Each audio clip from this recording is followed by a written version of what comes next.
Quintin, thank you for coming, my friend. I really appreciate you finding the time and coming over. It's always fun hanging out with you. And like we were talking, the purpose of this podcast, I wanted to start for years, is just to talk the conversations that I want to have with industry professionals, so I can learn more. Hopefully, you learn something out of it, and people watching will hopefully get any value out of it, at least some entertainment. Hearing us goof off around for a couple hours. So, like I said, thank you for coming. I'm excited. How's things been, man? Things have been good. This year, this time of the year, rather, is really thought provoking for me. Mm-hmm. Ideas come to mind. What do I want to do for the next 6, 12, 15 months? So it's a little different.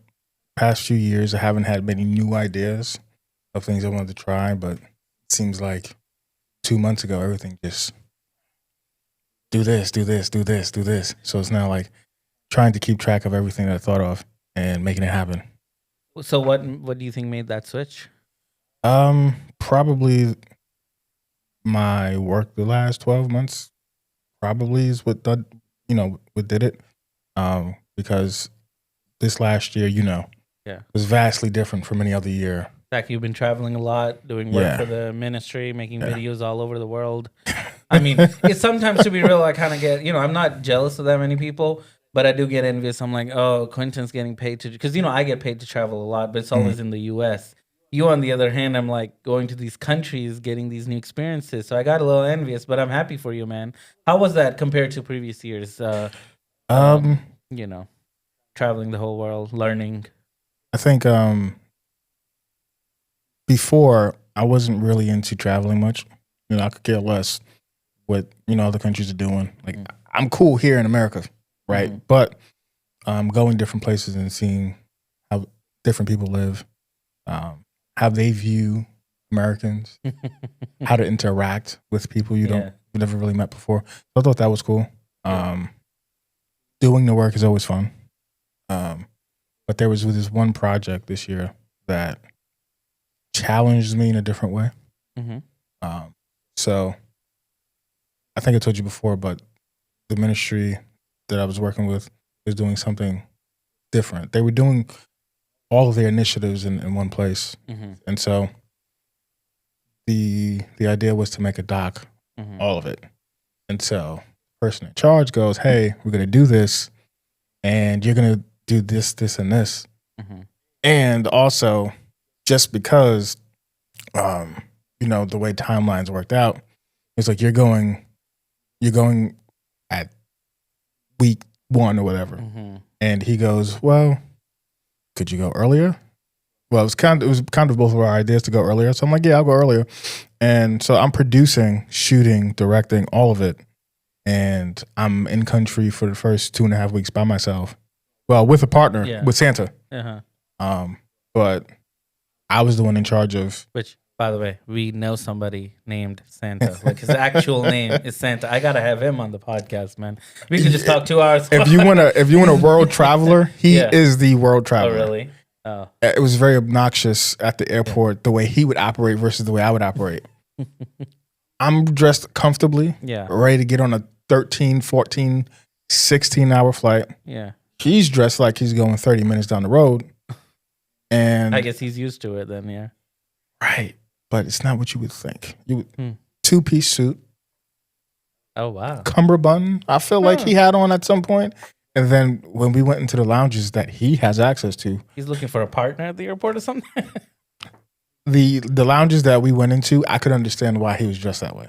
Oh, I see. We're talking about like the new Centurion Lounge that opened up in Atlanta. Mm-hmm. That lounge, I felt like I didn't make enough to go in there. Which is crazy because you make pretty good money. Yeah. Yeah. So, but yeah, I know, I see it. Yeah. Because the people, I've been told about lounges like so much by so many people. I don't know why. It's just my mental state is like, I just go, one stop to next stop to step top. Maybe this year I'll try and change my attitude and maybe, because I do have priority pass and everything. I just have never bothered to really go to lounges and stuff. But it'd be nice, especially with the amount of time I spend at airports. I think it's Orlando's airport that doesn't really make you want to because you're so close to home. Mm-hmm. It's like TSA pre-check, clear, all of it. So it's like show up 30, 45 minutes before your flight. Yeah. You walk right on through to your gate. So and there's you're not worried about it. Plus, we don't even have a Centura lounge or anything. no, but I mean there are other lounges at the airport. But I think here it just doesn't make you want to. But other places, it's like, well, you got a 4-hour layover. Especially like airport like Atlanta. It's horrible. So yeah. So sorry anyone who's watching, but I hate that airport. So going there, I was like, yeah, okay. Yeah. Now, enough of lounges. Yeah, no, the traveling this year, I think it's been cool.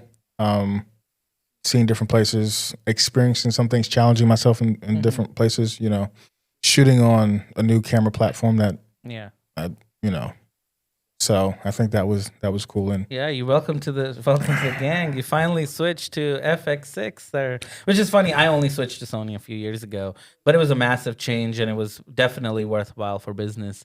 What was your reasoning? Was it just this project with the ministry, or I think or just hearing all of us talk about it? Like, what made you want to finally get one? I realized that Sony, for most people, is the standard these days. Mm-hmm. However, you know, me and Black Magic, we're tight. Yeah. And so I knew that Sony would probably be a good business move. We spoke about it on the phone, but I just wasn't sure. And so when this project came up and it was like, hey, you get the camera, it gets rented, probably pays itself off. I'm like, well, I can't really say no to that. Exactly, yeah. Because money's either coming to me or someone else. Yeah, exactly. So that's why I switched. But I realized spending 2 months in Uganda shooting that I don't know of many other cameras that I could have shot with and got what I got. You know, like, sure, we can shoot with anything and really get something that looks good, but standing in the back of a truck, filming another truck, going 80 miles an hour down the road is probably not the easiest thing to do, but Sony's autofocus kind of made it easier to do. Just like everyone else, you know, years ago, I was filmmaking stops. I was like, oh, autofocus, who needs that? You know, I was very much Panasonic at that time, GH4, GH5S, EVA ones, all whatever they had. And trust me, as soon as and then I switched to Canon, I bought a bunch of C200s. I'm telling you, I turned that on and I was like, what have I been doing? Because it's not like the, autofocus has its use, is what I'm saying. When I finally actually got a good working autofocus, I was like, oh, you know, this can actually be a beneficial thing. It doesn't make it any less, you know, of a filmmaker of you. So that's incredible. So you would say you'd got your ROI back as the camera paid for itself? Yes. And how long did you own it? Hold on. We got to touch that. You've owned it for how many months? 6. So in 6 months, a $6,000 camera has paid for itself. Yes. I mean, that's hey, can you say that for any Blackmagic camera? No. See, that's my point. I don't even like, and see, again, controversial take. I personally don't like Sony cameras. However, switching to Sony was one of the best business decisions because from what I hear, either clients don't give a crap about what you're using, or they want Sony on the mid to low end, or they want Alexa on the high end. They don't want, in the corporate and commercial world, Reds and Blackmagics and Canons anymore. Very rarely. I've had one request for Canon like 3 years. You know, where either they didn't care or they specifically were like, we want to use Canon. And I've never heard anyone ask for a Blackmagic camera. I personally like Blackmagic equipment. You know, I have 8 times sitting here. I have nothing against Blackmagic, but it just doesn't make the money. At least that's what I found in the field that I work in. I would say, okay, not in 6 months did my cameras pay themselves off, but I'd say actually some have. And the way I operate in procuring equipment is a little different than other people. And so, yeah, most of my camera gets paid off 12, 15 months at the most because I'm not paying full price for anything. Yeah. You're probably buying used.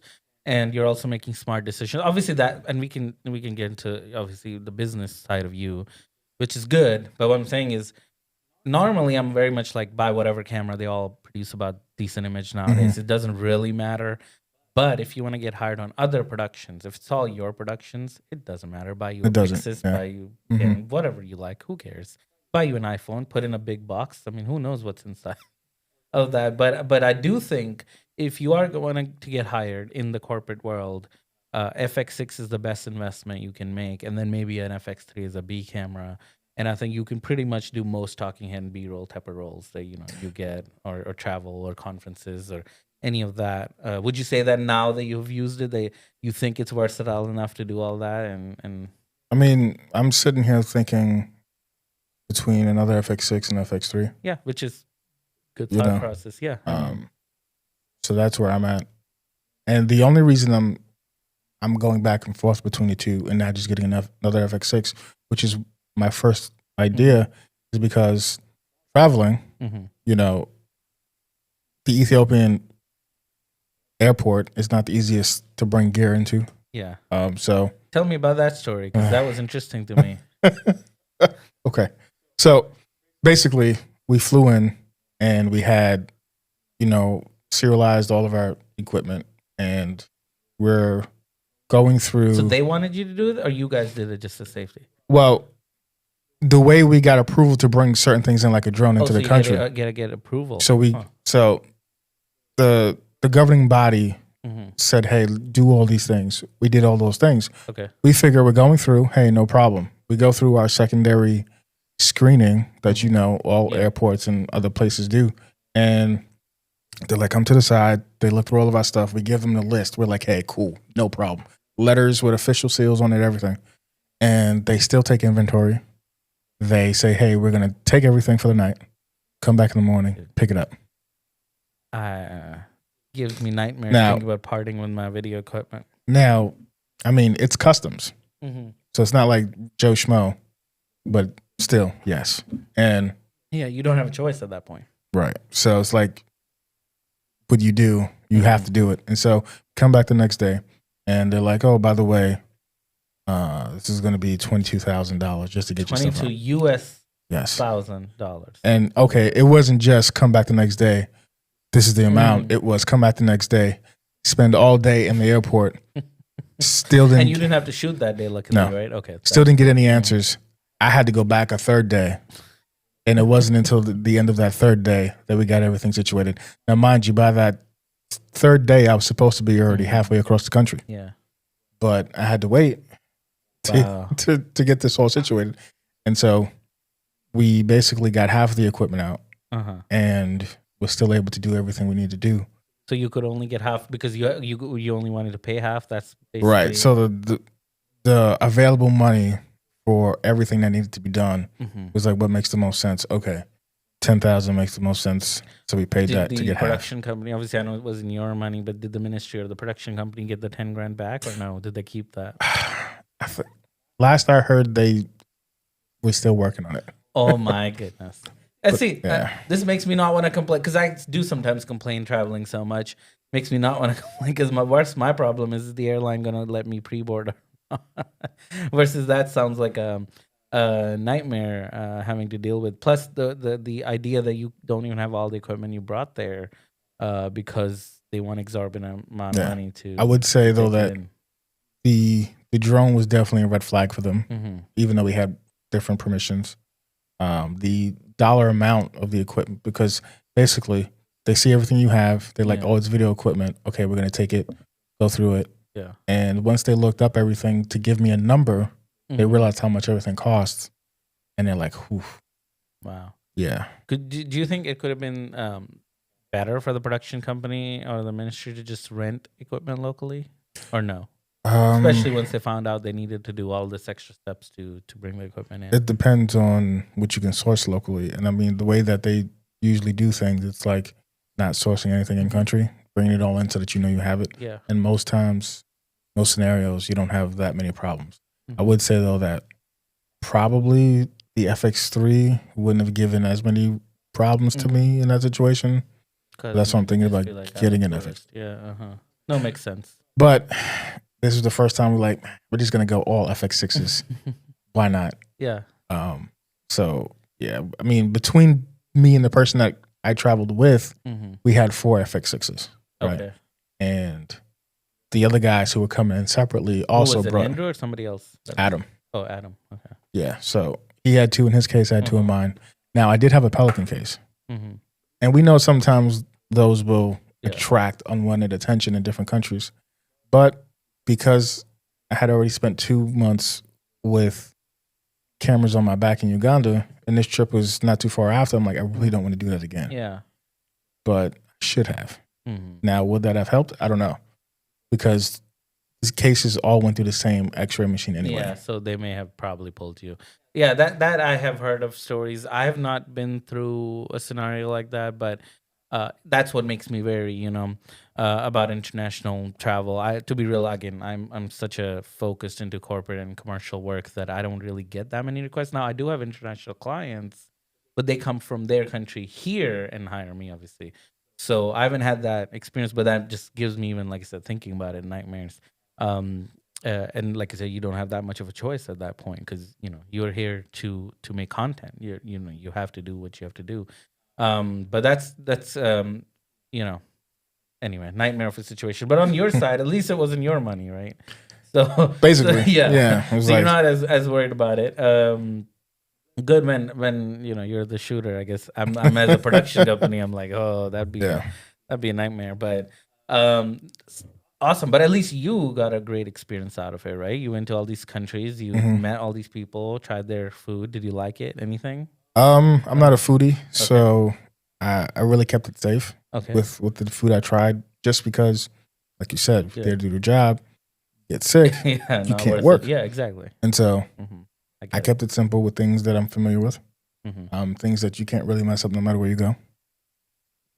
So were you eating pizza? I did. Here's the thing: everyone knows by now who has gone. I'm trying the pizza there. I'm not expecting it to be good. Yeah. However, I'm going to try it. That's the only thing that I experiment with. What's the weirdest thing they had on pizza? Any topping that you saw, at least on the menu, that you were like, what? That makes no sense. There had pepperoni. Okay, they'd say pepperoni, but it wasn't pepperoni. It's whatever they decided pepperoni was, depending on where you were. Oh, wow. And so it's not even pepperoni, huh? No, something else. Interesting. Some other slicedly thin meat that they chose. Yeah. That just means pepperoni there. Basically. Wow. Did any country give you ketchup with your pizza? I've seen that happens internationally. They use their pizza with ketchup. No, but there's been some really thin pastes that are like barely anything. And then there's been some really rich, sauce that's not really sauce. So so you can't even trust on your regular pizza to find safe food. Man, at least I would have had a great time because I love Ethiopian food, like we were talking about. I would have loved to eat actual Ethiopian food in Ethiopia, which luckily we're in Orlando, so we have some good Ethiopian restaurants where we can get decent, quality. Now, I've tried like the meats, like steak. I'll always try steak, and it's usually safe enough to eat. Well, for my person. So I'll always try the steak and 1 or 2 different things, and I'll find a few things that work and just eat that for the week or 2 that I'm there, or the 3, 4, 5, 6, 7 weeks that I'm there. And I also bring snacks. Yeah. Half of one suitcase is full of snacks. Full of snacks. Look at that. Nobody gave you customs. Didn't give you a problem for that. They didn't want half your chocolates as bribery. I would have given it. But I'm telling you, that's what I've learned. As a producer side, that's exactly what I've learned. It doesn't matter what you're paying anyone. If they don't have good food or good snacks at the end of the day, they're not liking the production. So that's just, it is just what it is. Like, I still remember the first production we did together. Julie packed the snacks because she was the producer, and I think she put like I don't remember what, but you were like, did you pack this for your kids or something? Something like that you said. And I was like, what? Because you're like, there's apples and, bananas or whatever, like actual fruit in there. I thought it was healthy, but you weren't happy about it. Do you remember that? It's been a while, though. I know it was 3 years ago, maybe at least, even more. I don't remember exactly how that went, but sounds like something I would say. And in that situation, no, I would have probably been fine with it, but it was just a little surprising to me. Because most guys, when they call you and say, hey, I need you for a shoot, you're going to do the shoot. Now, I have people who will buy lunch after, but not bring snacks for the shoot. Okay. Now that's something I like to do myself now. Yeah. But yeah, no, there's not a lot of people that do that. Oh, interesting. No, I find like I said, that's my experience. If you bring snaps, people are happy. If I'm you always don't- happy. Now with I snacks. won't bring it for like a half day shoot. You know, if it's like a quick do a talking head or like the ones we've done like Kia Center or whatever. Like obviously I'm not bringing snacks. They won't let us take them in anyway. Yeah. But yeah, anything I'm doing longer, I'll bring some kind of snacks. Obviously Welch's is a thing among filmmakers for some reason. But anyway, any kind of snacks, just because I find the crew is happier when you have some kind of snacks for them to have, especially during the downtime. Because like you said, food, can sometimes be a rare thing.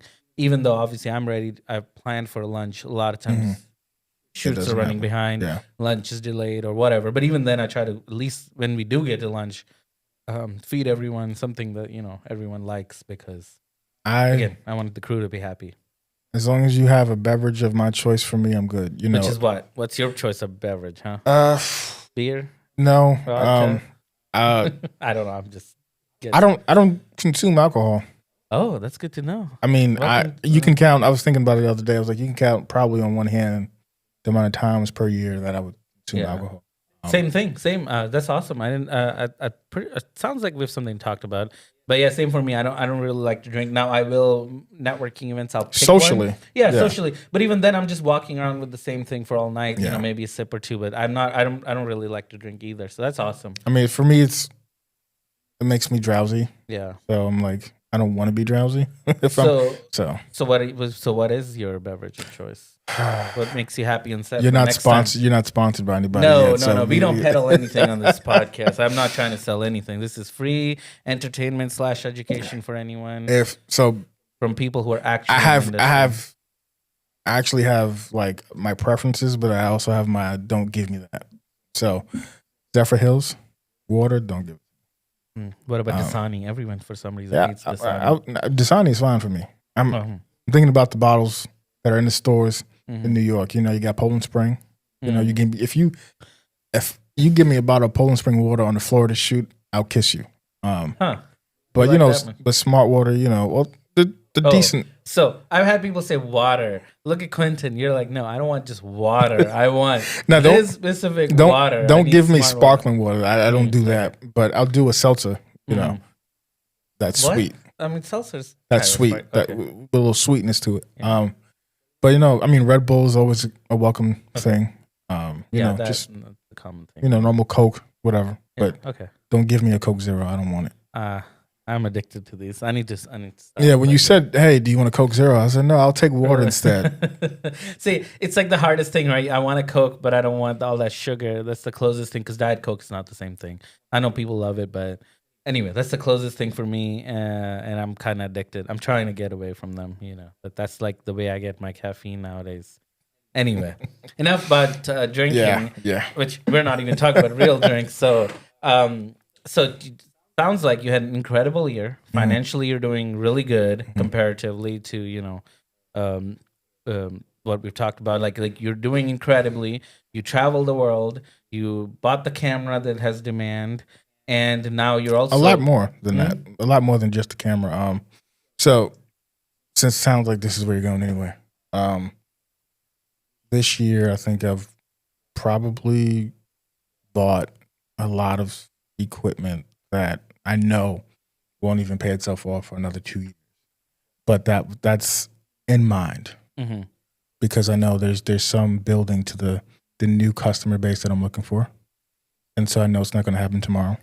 Okay. So I have the expectation that, hey, some of this stuff. So besides the FX6, what is that? Give me some names. I mean, since you're not allergic to black magic, here we go.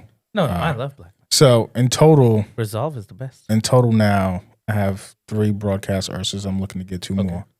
I obviously have, a pocket cinema camera, 6A Pro, whatever. Thinking about getting a few more of those. The studio space we spoke about, so I'm looking to get into some of those studio cameras. Okay. You're going all into black magic. Well, I'm all in. Yeah, I'm already. You were already in, but now you're going even more in. Yeah. On the back end, different switches, the Constellation, the 4ME, 2ME. So essentially, all into the live production. All into the Anything live. besides live that you bought, or no? This year, Minus the FX6. Anything else? not really. Yeah. So tell me this. Obviously, yes. So exactly where I was going. You knew it. So you're into live production, right? And obviously you're going all into that, which is amazing, by the way. I love that. I love live production. Luckily, and you know this story, but people haven't heard it. But I literally before the pandemic hit. Well, at least mainly it hit April's when the whole America shut down, whatever. So in January, this is at least we hadn't heard about the pandemic in America. So I go to Julia, I'm like, look, obviously we're doing really great. We started this production company, things are getting. Here's next for us. So you're thinking next. I'm like, this year, this is January, beginning of the year. I'm like, we're gonna get into live production. And she's like, that's random, but I'm like, yep, that's what I'm doing. So I called in to my partner. I think Adorama was where I was purchasing most gear at that time. So I called the person. He made a huge investment. I bought all the equipment, and obviously learned myself because I didn't know anything about live production at the time, just watching videos and stuff. And guess what happens in April? Everything shuts down. Everything shuts down. But what people need. So while other people were like, "Oh, I don't know what to do," and I'm like, "Oh, we're killing because we're doing this." So it's kind of the timing couldn't have been better. And so at that year, obviously, 80% of my work was mostly live. I would say what's crazy though is when I thought the demand would go away, like the pandemic went away, we'll go back to regular production. We did go back to regular production, but live just never went fully away. So I still have been doing 40, 45%, I would say, of my work in live. We still do a lot of live events. So that's incredible to me. That you're going all into live. So what brought your love for that, or why are you going all in? Well, why am I going all in? Because if not now, then when? You can talk about it all you want. Yeah. But if you don't do it, then you're just talking about it for the rest of it. So purchasing this year went all in. But I've been incrementally working towards that personally with equipment. So take me back though. When did you start and why live or AV or whatever you want to? I think for a lot of people, it started in church close to 10 years ago. Actually, yes, it started in church and school, high school. So, it was more of the theater club thing. Basically, tech was always a thing for me. And so when getting involved in the tech at the school, learning how to use lights, learning how to do audio and everything in the school, in the auditorium, there's only a few of us that knew how to do it. So basically, we were default for any events. And so when Theater Club was like, they're doing a performance this year, the person in charge was like, you guys are now part of the theater group. I was like, no, we're not. I was like, yeah, no, you are, because you are the only ones who can do this. And so that kind of got me interested into live event tech. And then, I forgot what phone it was at the time, but, I had a camera and I'm like, okay, I'm going to put this camera in the back of the church. I'm going to film it. And so I did that and that got me interested. And then at the same time, I'm like, okay, this is the year I want to buy a camera. And the T3i was maybe like, this was 2014. And so T3i was old at that point already, but it was still decent enough. And so I'm like, okay, I think I want a T3i. At the time, everyone on YouTube was saying, buy a T3i. So I'm like, okay, I'm going to get a T3i. And so I had 2 jobs that summer and I was saving. And a friend of mine who is a drummer and was also in tech and everything else, his brother had an extra camera that he wasn't using. And so his brother let me borrow that camera. It was a Panasonic Handycam, but it had 4K. What year was this? 2014. Oh. He gave me the camera and the tripod. Didn't ask any questions. I said, here, you can use it. He didn't tell me 2 weeks, 3 weeks. He just said, here, use it. So I was using that, and then I bought a T3i. So I had 2 cameras, just using it, practicing with it, and, trying to film anything I could get my hands on, dancing, church stuff, whatever. Yeah.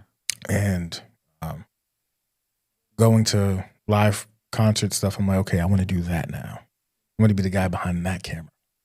So working on finding, how do I get to be that guy? And then getting to that point where I was that guy and doing those, different corporate conferences and different events. And then I'm like, okay, I want to be that guy now, the guy who's directing. So how do I get to be that guy? I'm like, well, now I got to figure out how to be that guy. And so that's kind of the way I've operated is I want to do this. How do I do this? Yeah. Work to doing this. Essentially, that's incredible journey though. By the way, my first Canon camera, 2012 T4i. I remember how expensive that was to me at that time. I was like, oh, I also had a job, so this was a side freelance thing. So I was like, oh, this is so expensive. And now that I think about it, it's like, come on. But again, time. But it was incredible. That's where I learned all the autofocus, all the stuff, and then I left it obviously because it wasn't that good back in the day. And then Panasonic, but no, that's incredible, man. Hearing your journey and makes sense why you would be into live because that's what got you into it. You're one of the few people that I know that's like all in the live. So that's incredible. So what's next for you? So I know you told me you're planning to build a space. You're planning to build this van. How did that come about? Like, tell me your future vision. How are you envisioning? So I realized that everything I want to do can be done. Question is, can I do it all myself? And I was like, yeah, I can, but it might take longer, or I can pull people in. And so, doing what I do, we meet all types of different people, but doing corporate AV, live event type stuff, I noticed that usually I'm like the only black dude there. And so I'm like, I need to meet more people. And so I met this one dude on one event, and it was a little different because it was like there was two of us. And so we got to talking, and we realized we had a lot of similar interests in what we wanted to do. And so we thought of this idea of coming up with a nonprofit teaching high school students live broadcast production, right? And so it was just an idea at the time. He kind of went with it, and he started, doing things to make that happen. And while I'm also doing things to make other things happen, and we're like, what if we had a vehicle? And so that was always the idea. But he's always traveling for work. Like the things he's directing, people see it. They just don't know who's doing it. You're when you say vehicle, you're thinking like a broadcasting van? Yes. Not like what I have, which is like a driven production van. Now, so a broadcast vehicle. And so we're like, it'd be cool if we get one. Yeah. That's next for me, so I don't need it anymore. If you build it, I could just get yours. There you go. So we spent awesome. 8 months going back and forth talking about this, that, and the third, seeing what the budget could be. And so he just one day decided to pull the trigger on a vehicle. He bought a bus at auction. And like a school bus? No, or just a passenger bus? A passenger bus. Okay. Like the type you would see like handicapped, disabled people use. So he bought one of those, and we're just gonna retrofit it, deck it out. Ooh, that's a new one. I've not seen that. So right. You're gonna retrofit like a bus that was like an accessible bus. Right. You're gonna convert it to like a broadcast van. Ooh, that's exciting. Live view, everything, whatever you need, fiber. Yes. Oh, that sounds so exciting. at the same time that we're doing that, someone he connected me with had a space that came available. And so we're also in the process of outfitting that space to become a broadcast space that people can come and film podcasts and stuff like that. Okay. And at the same time, there's a separate space that can be used for photography or anything you want. But you're going the studio route. Have you run any ROI calculations or like, hey, here's what we need to do to make this work or whatever? Like, are you looking at the business side of it, or you're just like, hey, we got this space, we're gonna make it work? Like, I'm trying to get to like down to the numbers. Have you worked any numbers with this space or no? This was a thing that came available that was like, if we don't do it, it's just going to sit anyway. And so no, the number breakdown we haven't fully went into because this is not going to be a long-term thing yet. Okay. This is so it's like a test. This is a test to see if it could work. Because I really didn't have any interest of doing any owning or operating a studio, physical space. But I'm like, okay, we have 12 months of this space. Can we make this work? Yes or no? Okay. And it's like, you can go for it and try it, or you can say in 12 months, man, I wish I just would have done it. Yeah, exactly. And so why not? Same thing, you know, for years I've tried to have my space and I could make the numbers work. So when this opportunity came, I was like, no, I got to do space. And look, now we're having this podcast together, and we wouldn't be had I just, you know, again been like, oh, it's not the space I want. So no, that's incredible, man. I'm excited, and what I love is that you went for it. That's what it's about, you know. Because same thing, like it took me years to go for it, but when I did, it was the best decision ever. I will not go back and, you know, like I said, that's one of the best decisions in my life was to go all full time into video, and that's incredible that, you know, you're on this new journey. Why such a pivot though? Like, why are you doing this now? Like, because you, like I said, you had great time traveling the world, making money. Why not continue that? Why come back to live again? What you like? Obviously, I know I get that, but what else? There has to be something more. There's I have a list of things that I want to do, right? In production, in production. Private? No, I mean, okay, it's so like, for example, going back, it was like, hey, I want to be the guy behind the camera. I want to be the guy directing. Fine. There's still some types of events that I want to do more often. Like this last year, I was on a show that I was the camera op for, and the guy had a broadcast trailer, and I'm like, okay, I want to get a broadcast vehicle. Now, I've been wanting that for about 2 years now, but I'm always patient in recognizing that I can't rush into it, but I don't want to take forever either. So when the right opportunity comes, take it. And so when this came about and we were all talking, it was like, yeah, let's go for it now. We may not have it all figured out, but if we don't do it now, when? So that's what kind of my new mantra. If not now, then when? So it is not a large investment that needs to be put into it either. These are just low cost things. I mean, low cost could be relative. Because you already have all the broadcast equipment, right? You've been for years building it. I've seen your photos of your racks and everything. They're incredible, and they're hyper focused to the type of work you want to do. So you just have to put it in a place, make it go to work. Yeah. So that's incredible. But it seems like obviously the other part of this that I want to touch on is I'm obviously wary of partnerships. Like I have awesome friends that, you know, feel, talk, whatever, it's the same thing. But when you go into a business relationship, it's different than friendship, right? So how are you structuring this, or do you have any thoughts on this or whatever, like going into actual business with somebody, you know? So technically, if we separate all of it, the broadcast vehicle was purchased by one person. And so at this point, it's a mutually beneficial partnership in the sense that most of the equipment that will be put onto it is mine. The vehicle is his. And so when you break down the numbers, the investment into the vehicle is less than the equipment that we're putting into it. So it's almost a 50-50 split, but this vehicle is going to be used for mostly nonprofit reasons. So we worked it out so that eventually that vehicle will be run specifically by the nonprofit itself. And so there will be no cost to operate it, maintain it, or anything like that, because the idea is to have grants providing all of that for the vehicle. And that's the thing that we'd be doing as that service.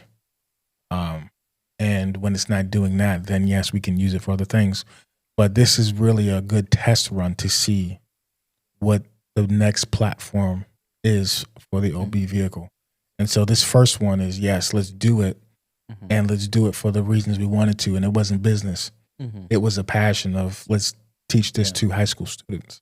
And so that's the money we invested into it is for that reason. So this is not a business first idea, the bus, the OB vehicle. Now the next one will be. This first one is, let's do it. Make it happen. Let's make it happen. And let's put it out there and do what we said we were going to do, which is teach high school students broadcast, you know. Yeah, exactly. So let's do it. While we're sitting here talking about it, let's do it. And then in the process of doing that, we're going to use that to help us refine what we want in an actual business broadcast vehicle. Not to say that we couldn't use it for business now, but that one is not necessarily 100% intended Mhm. for that purpose. Now, us putting all the work into it, we can use it for that. Yeah. Are you going? So are you going to just focus on this? Or are you going to still continue to do obviously freelance Oh no, work yeah, or yeah, travel and all that? yeah. So you So still all the other things are still being done, but these are just yeah. more things that are coming up, and it's like I've been super focused on just one or two things a year, but this year I'm like I'm going for all of it. You know, like Yeah, exactly. because you know, as I thought about like how I started, where I started, I'm like it's been about 10 years, so I'm like, what do I want the next 10 to be like? And I want to try all these things to see Yeah, and I mean, what I want man, the next 10 years to be. exactly. And what I love is, like I said, you're going for it Yeah. instead of you going thinking about it, calculating whatever. You're just going for it. It seems like you also have the perfect partnership because you have someone who has, like you said, the vehicle, you have the equipment, you have something to do with it because you could go teach high school kids how to do it. So you have audience, you have B, the equipment, C, you have the vehicle to do. You have everything, like I said, in front of you. So had you not taken the opportunity, it would have been a big miss. And the goal is to get grants to operate that thing, right? So in order to get grants, they tell us they want to see that nonprofit in work already. They want to see the initial investment already made. Okay. And so that's what we're done. That's what we have done. Now we've done it. We've done the program itself on a small scale to like 10, 12, 15 kids. But this will allow us to do more. So is this a new nonprofit or is this one already existing? I mean, it's new relatively in how, I mean, it's new. It's only been technically incorporated in operation for a year. Okay. But half of that year has been spent developing the processes, the teachings, and how we want to do everything. Okay.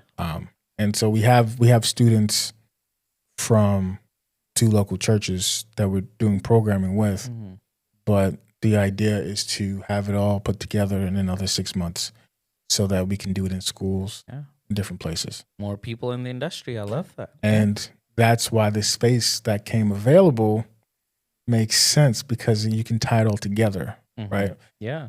You can even bring students to your space, right? That's exactly. Yeah, that's so incredible. It's all together, and it's like we could go in 6 months, man. We wish we would have done that part. So it's just going for all of it, and I mean, what's the worst that could happen? Yeah.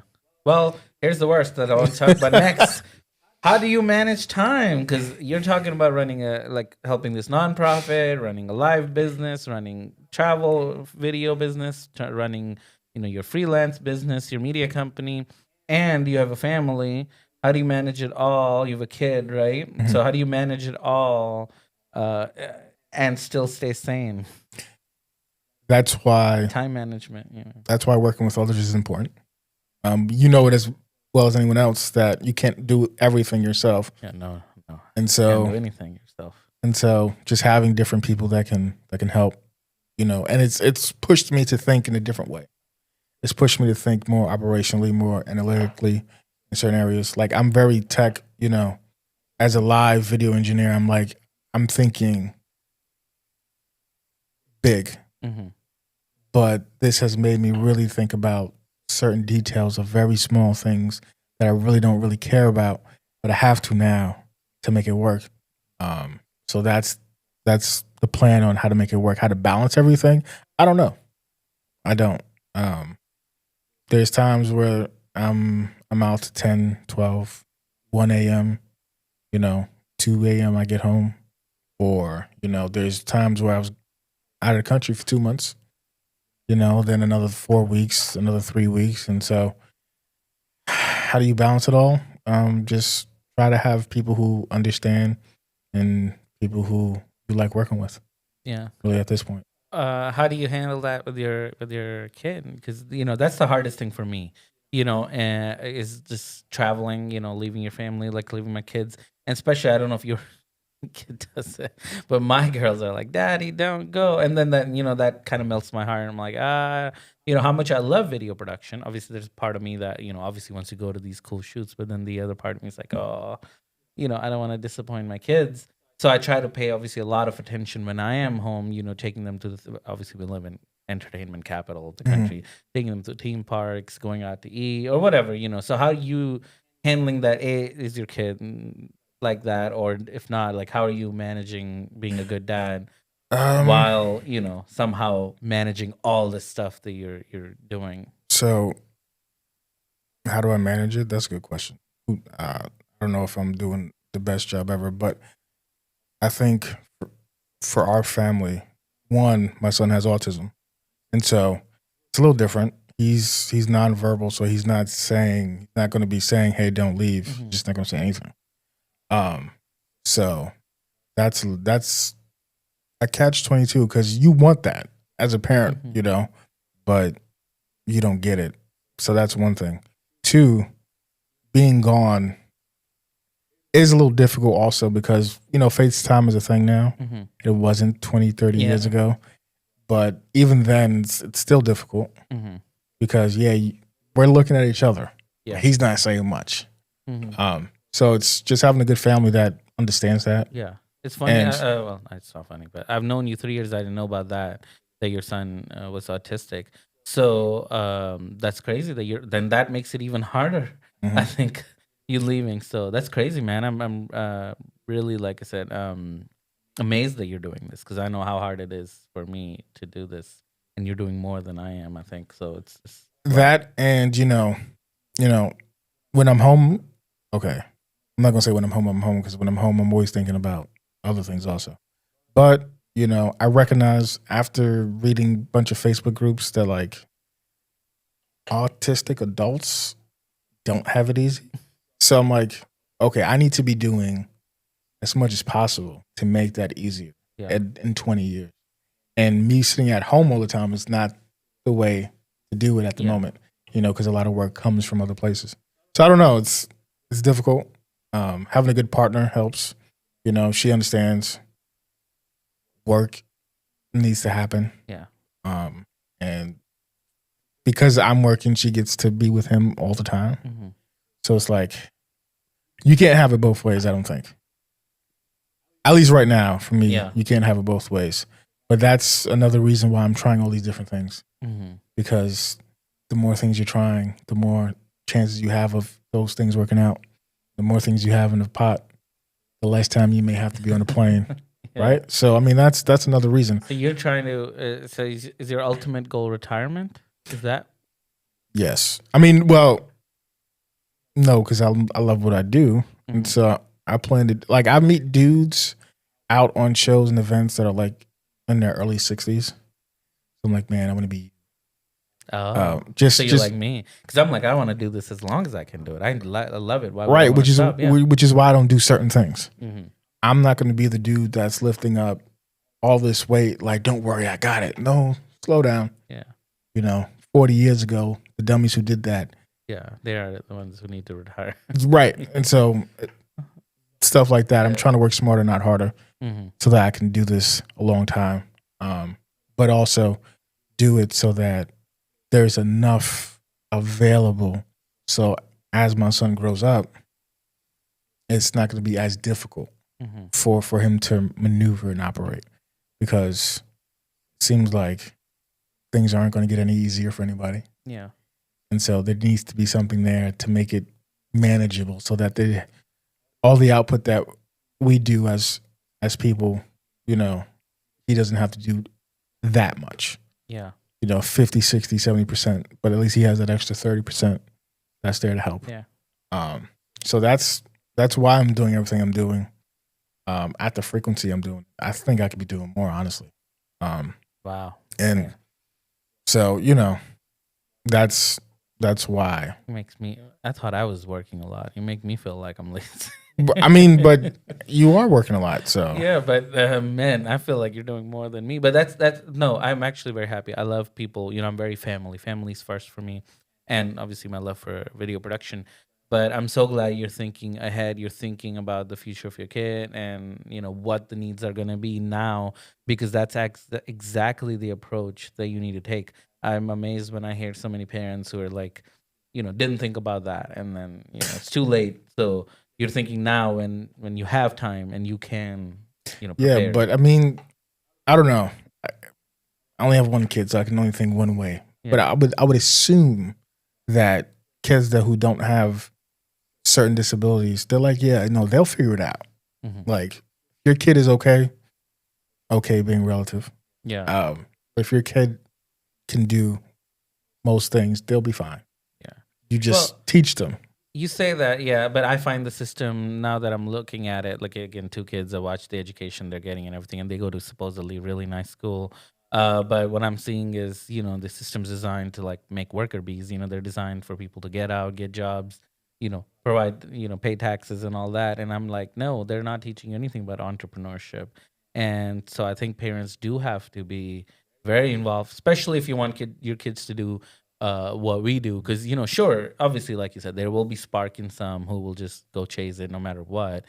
But there could be more entrepreneurs, more people inventing things if, because the schools aren't doing it, if the parents pay attention and focus on, putting that spark in their kid. Like, no, you can go do something, you can build something, or I don't know, you can create something, or at least put a team together who can do it, because you can be a leader too.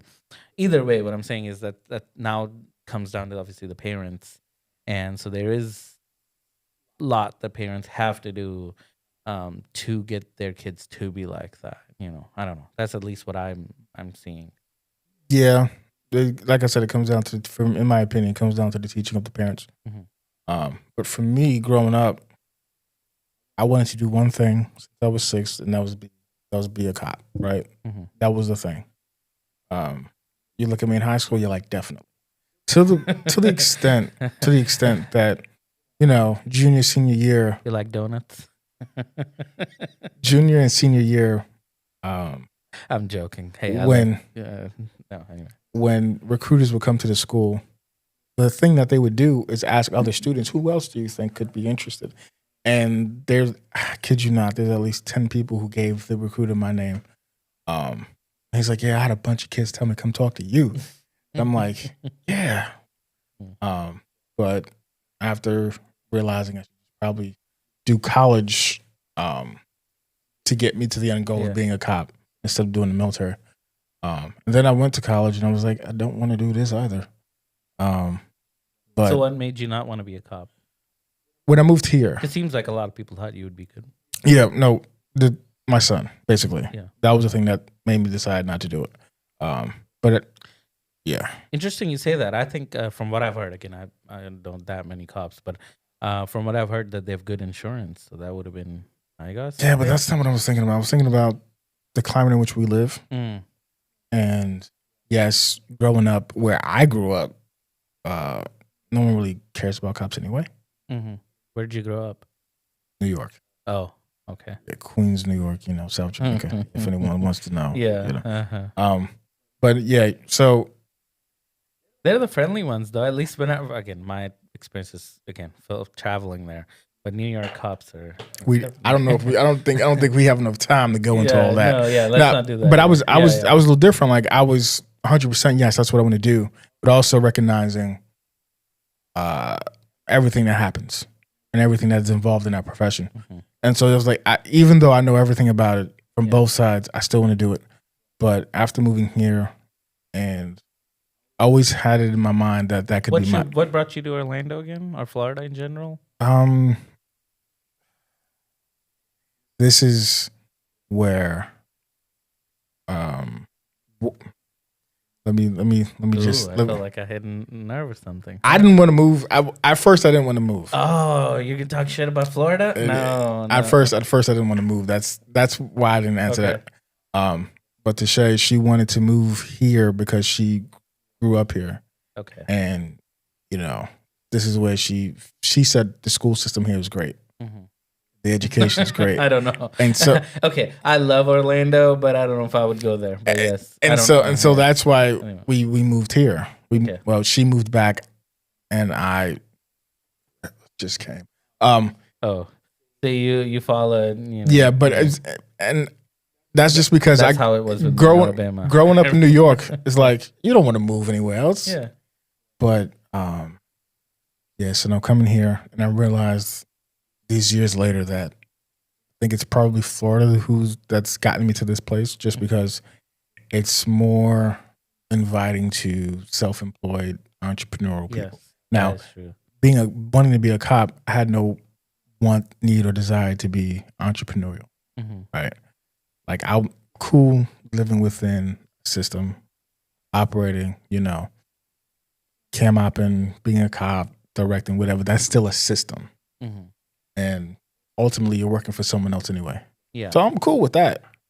But this year, totally different. Well, So has your opinion changed of Florida? Because I know people have crazy opinions of Florida. What do you think about Florida now? All these years later that you've been here, now you are a Floridian. I'm not. You're not Relaxed. Floridian? Relaxed now. Oh, I mean, your driver's license is Florida, so. I still have a New York license also. I keep that thing tucked away just in case. Okay, your expired license. I can renew it anytime, Mhm. But my thoughts of Florida, I mean, it's a decent place to live, I suppose. When I moved here, people were like, yeah, things are going to be cheap. I was further from the truth. Dude, first time I went to New York, everyone was like, "Oh, be ready. Things are." But again, to be real, I live in touristy, Orlando, whatever. But everyone's like, "Oh, it's gonna be so expensive," like blah blah blah. I went there and I was like, "This is about the same, or even slightly cheaper." Yeah. Because Orlando prices are absurd, or Central Florida in general. So yeah, no, I don't think it's any cheaper. I thought it'd be cheaper. It's going to be cheaper. No, they lied to me. So it is what it is. I mean, maybe the rest of Florida. I mean, a lot of Florida is rural or not the same. Like we live in a bubble. I think Central Florida. I don't know. I've been to Miami and I'm like, oh man, see, you're talking about Miami. That's another ball game. Let's see, not but growing up where I grew up, I don't think I'd want to live certain places. Yeah. Like I don't think I could survive in Alabama forever. I don't think I could live in rural America. Uh-huh. I have to be somewhere close to a center, and so this made sense. Miami, I heard bad things about, so I said I'm not going there. And northern Florida was like, it's the same thing as Alabama. So yeah, so don't go there. So I'm like, yeah, I'm not going there either. Yeah. So I mean, at this point, I'm cool with Florida. Will I go back to New York? Probably not. Will I move somewhere else? Maybe. Mm-hmm. Just depends. So you're not like bound, basically. No, until I do what you did and buy a house. No. Yeah, I know. Don't get me started on that. Well, and that's amongst other reasons. That's why I haven't really put much effort into doing that yet, because I'm like, this may not be where I want to stay. Yeah. But I thought, I mean, from your meetup, let's go there now. I mean, you threw in an incredible meetup, but at your meetup, you also said, and we'll get into the meetup in a second. You said your goal was to buy a house. So it seems like you're interested in buying a house. I am interested. But I'm not 100% on it being here. Yeah, that's the thing. I'm interested, and that's fine. I mean, I'm interested. It doesn't have to be. So let's go on a meetup. I mean, the most coolest thing you've done recently. So you called me out of nowhere, which is good. Thank goodness you did, because I just went. So when I bought the house, I wanted to build a space. I just went AWOL because I was either working or literally here, barely sleep because of building the space. And so I'm sorry about that, but I wasn't reaching out to anyone because I was just so distracted. So I appreciate you reaching out. But then you called me and you're like, "Hey, you had this incredible idea." And as soon as you said it, I was like, "This is amazing." Because I need to get out of here and I need to go meet other fellow people. Because what I love about meetups is that's where you get to have these conversations, which is where I get to learn what's happening, what I can change, what I can do better. And maybe some people can learn something from me, but also where I can find other people to hire, because as doing my own productions, I need to hire crews. I like to meet people in person instead of, online, because I can't, vet them that way. So that sounded like an incredible, thing. Plus, what I liked about your meetup was you didn't want to just do a networking event. You wanted to bring education into it, which was also different, but also very important because people don't value, the education aspect of it. So, bring me about your thought process. What made you go to that, and how was that whole experience? First thing I was like, hey, it'd be cool if another meetup happened. I haven't been to one. and over a year just because I was gone a lot. So I'm like, there's people I haven't seen in a while. Then on that Instagram group, I see there's new people in there. There's new people clicking up, and I'm just like, okay, I've been out of the loop for so long. I need to jump back in. So that was one thing. The other thing was years ago, someone said to me, no matter how high you get or where you go, don't forget to pull someone else up with you. And so I've kind of operated off of that premise and always try to have someone who isn't necessarily as experienced as I am. And, we're just working and they're learning from me and I'm learning from them. I get help, they get experience, stuff like that. Even down to the point where we were at the Kia Center last year and that girl stopped us and was like, hey, yeah, and that was so amazing. I saw the other side of you where you were like genuinely wanting to help her, and that's awesome. I mean, like I said, which is why bringing back to your nonprofit idea, I love that because I think you are the right person to do it. Because you're not gonna do it just to do it. You're gonna do it because you actually want to do it, and there's a difference there. And so, no, I totally believe in that. And so, which is why I knew when you called me that there was not that much of an ulterior motive behind it. You genuinely wanted to catch up with people. You wanted to meet these people. Point is, you're an honest guy, so that's why I was like, look, obviously it's your meetup, but any way I can help, I'm happy to because that sounds an incredible idea. So the idea was like, hey, there should be an event.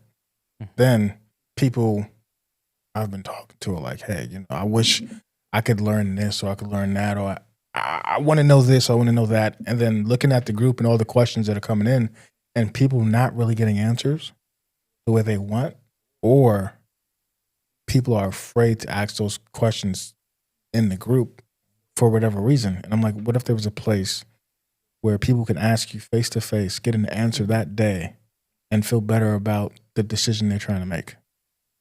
And I'm like, okay, so we should do a meetup. There should be one. But then I'm like, who's going to do it? And I'm like, well, clearly one hasn't been done lately. So that's when I called you and was like, hey, let's just do it. And then I called a few other people. I'm like, hey, would you help? Like, yeah, of course. And then I called people who are less experienced and like, hey, would you come? And then I'm like, okay, it's going to happen. Now it's about where, when, how. And then that's when we got to speaking about the how, because I had the where. And then, other people gave me ideas on the how. And so it came together. And I think it was helpful. People said during and after it was great. They learned some new things. I had an incredible time, man. That was they learned some new things. Brother, it was so crazy. It was the longest meetup, and I still felt like I didn't have enough time because I didn't still get to say hi to everyone. So that's what I'm talking about. It's anyway. It was great. So and that's the type of meetup that I wish had already existed. Because I'm like, it's great when you get to meet new people, but I really don't feel like talking to a bunch of people for 2-3 hours. One, not being able to hear them all the way because of where we are, and not really digging deep because it seems like those networking events are surface level, and you may get deep with 2-3 people. Yeah, that's about it. Yeah, but there's not enough time to get deeper with a lot more people. Especially since I'm like, for example, people like me, even though like I'm good with this conversation because I know you, but I'm an introvert. So it's really hard for me to move from one group to the other. And that's what's kind of needed in a networking event because, it's weird to butt in and be like, hey, so what you guys are talking about? And some people are really good at it. So good for them, those events. And for me, I'm like, not comfortable doing that. So I liked the setting, the way you did it. I liked also the topic that you picked. And like I said, the whole thing. Anthony was nice to order pizza and then charge everyone for it. But I mean, hey, well, I mean, that was good pizza. We spoke afterwards about that, and I was like, man, I recognize that was a thing that could have been used. Yeah, but I've never done an event or anything like that. No, that's fine, and that's okay. Because I was literally thinking when that happened, I was like, "Ooh, since I was helping you anyway." Which again, I don't want to take any credit; it was all you. But I'm saying I wouldn't mind like sponsoring pizza or whatever, because it's just pizza. But anyway, I think that was the only thing that somebody else did, which I mean that was good too. Yeah, so him bringing it up and asking me, Mhm. what do I think about it? I was like, it was a good idea.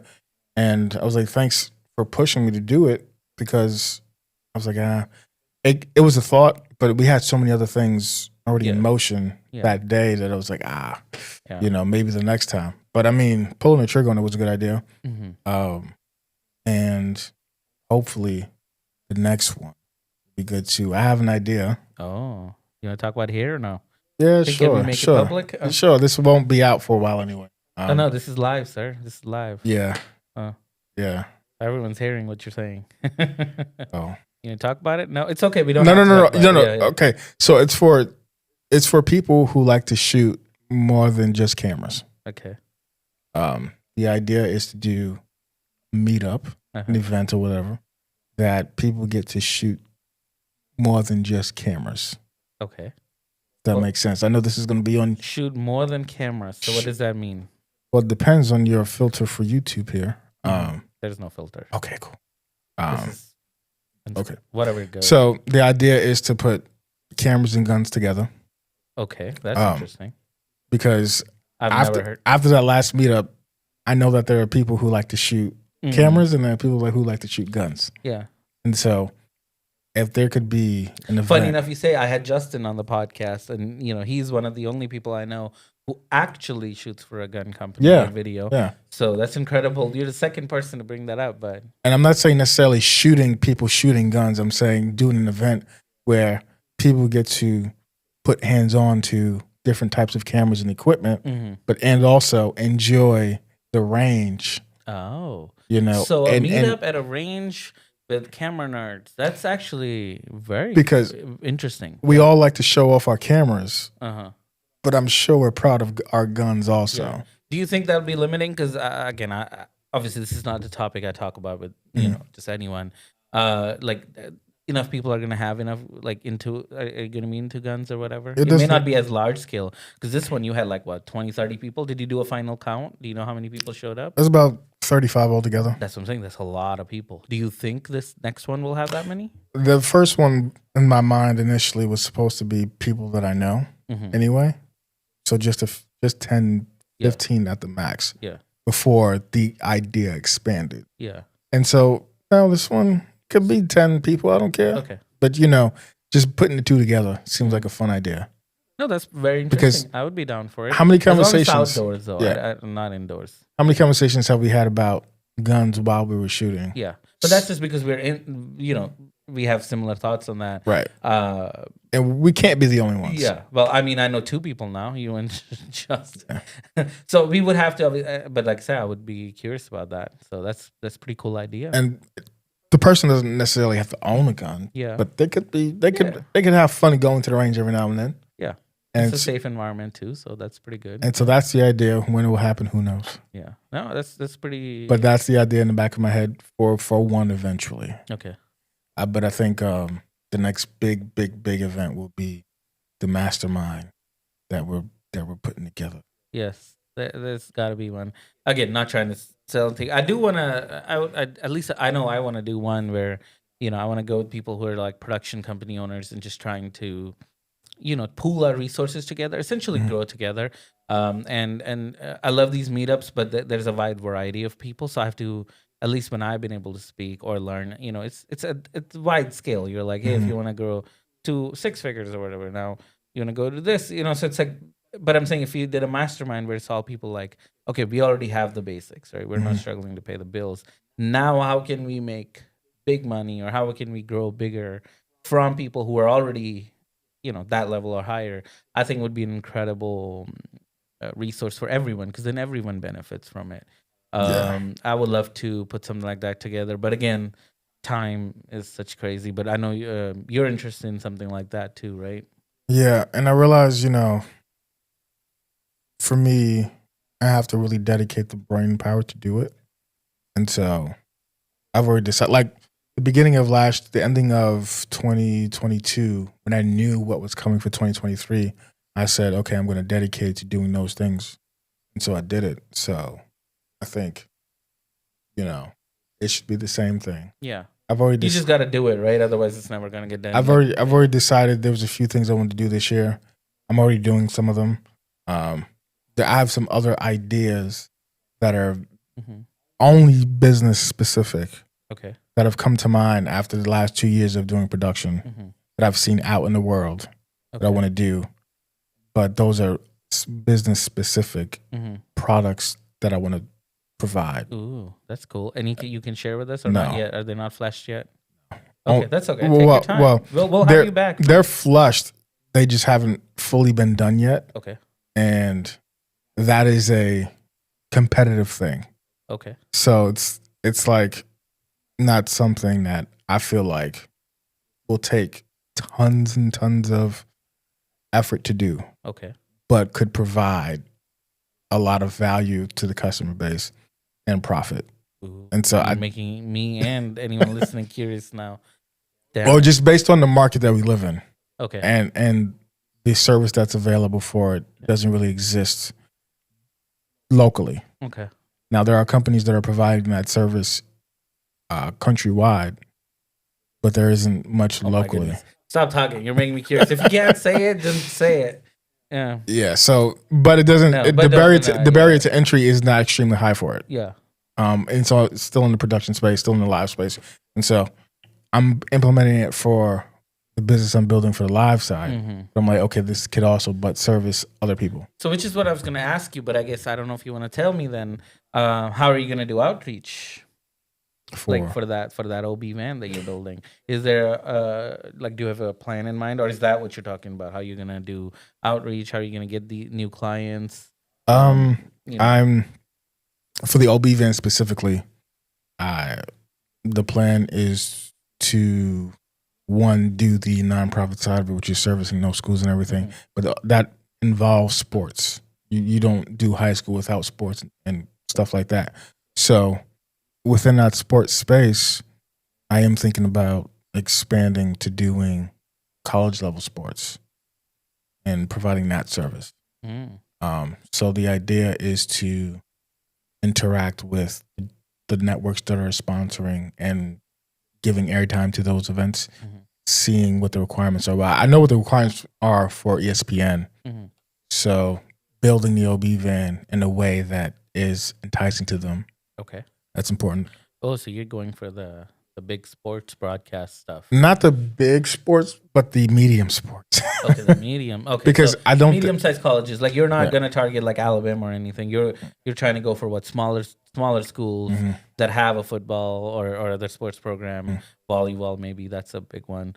That would be perfect. You're ran for, right? Is that what you're thinking? Yes, and so that's on the sports side of it and network broadcast side of things, making the vehicle industry standard enough so that it can be hired as any other OB vehicle that exists.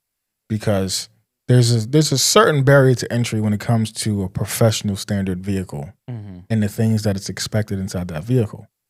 And so I think the thing I've seen a lot is people who are coming up with custom solutions that aren't industry standard, and then hiring an industry standard professional. Yeah, to run that. To run it. It just doesn't work. And so you end up having to operate yourselves. Yeah, exactly. But you're only limited to your experience up until that point. And so there doesn't seem like there's a way to grow past it. Yeah, no, that I completely agree with, because I've told people all the time, my biggest lesson learned in video production was not buying industry standard stuff. Because, when you're new, you go, oh, well, this product exists. For example, Teradek.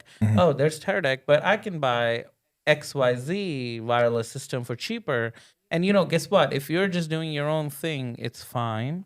But as soon as you start to work with crews, it becomes very difficult, and it's a loss of money, essentially. How many equipment I've had to sell or whatever, dispose of, because it wouldn't fit, because it's one thing for you to have it, and I can sure operate it or know it, but as soon as I bring in crew, when it's an industry standard, I can just tell anyone, hey, here's a Bolt 500, whatever, go activate it, and most professionals can operate it.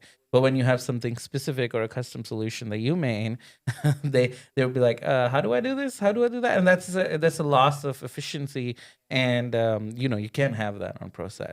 So the lesson I learned was, very quickly, like just buy the right stuff the first time. It always pays off. Buying cheap equipment, unless it's just you, one person band, then it's fine. Whatever, just have it. It's not gonna, go well. I think there's different levels to the industry standard Hmm. when it comes to broadcast and live event stuff. But years ago, Black Magic couldn't be the standard. They just weren't there yet. However, I think they are very close to being the standard for a certain level.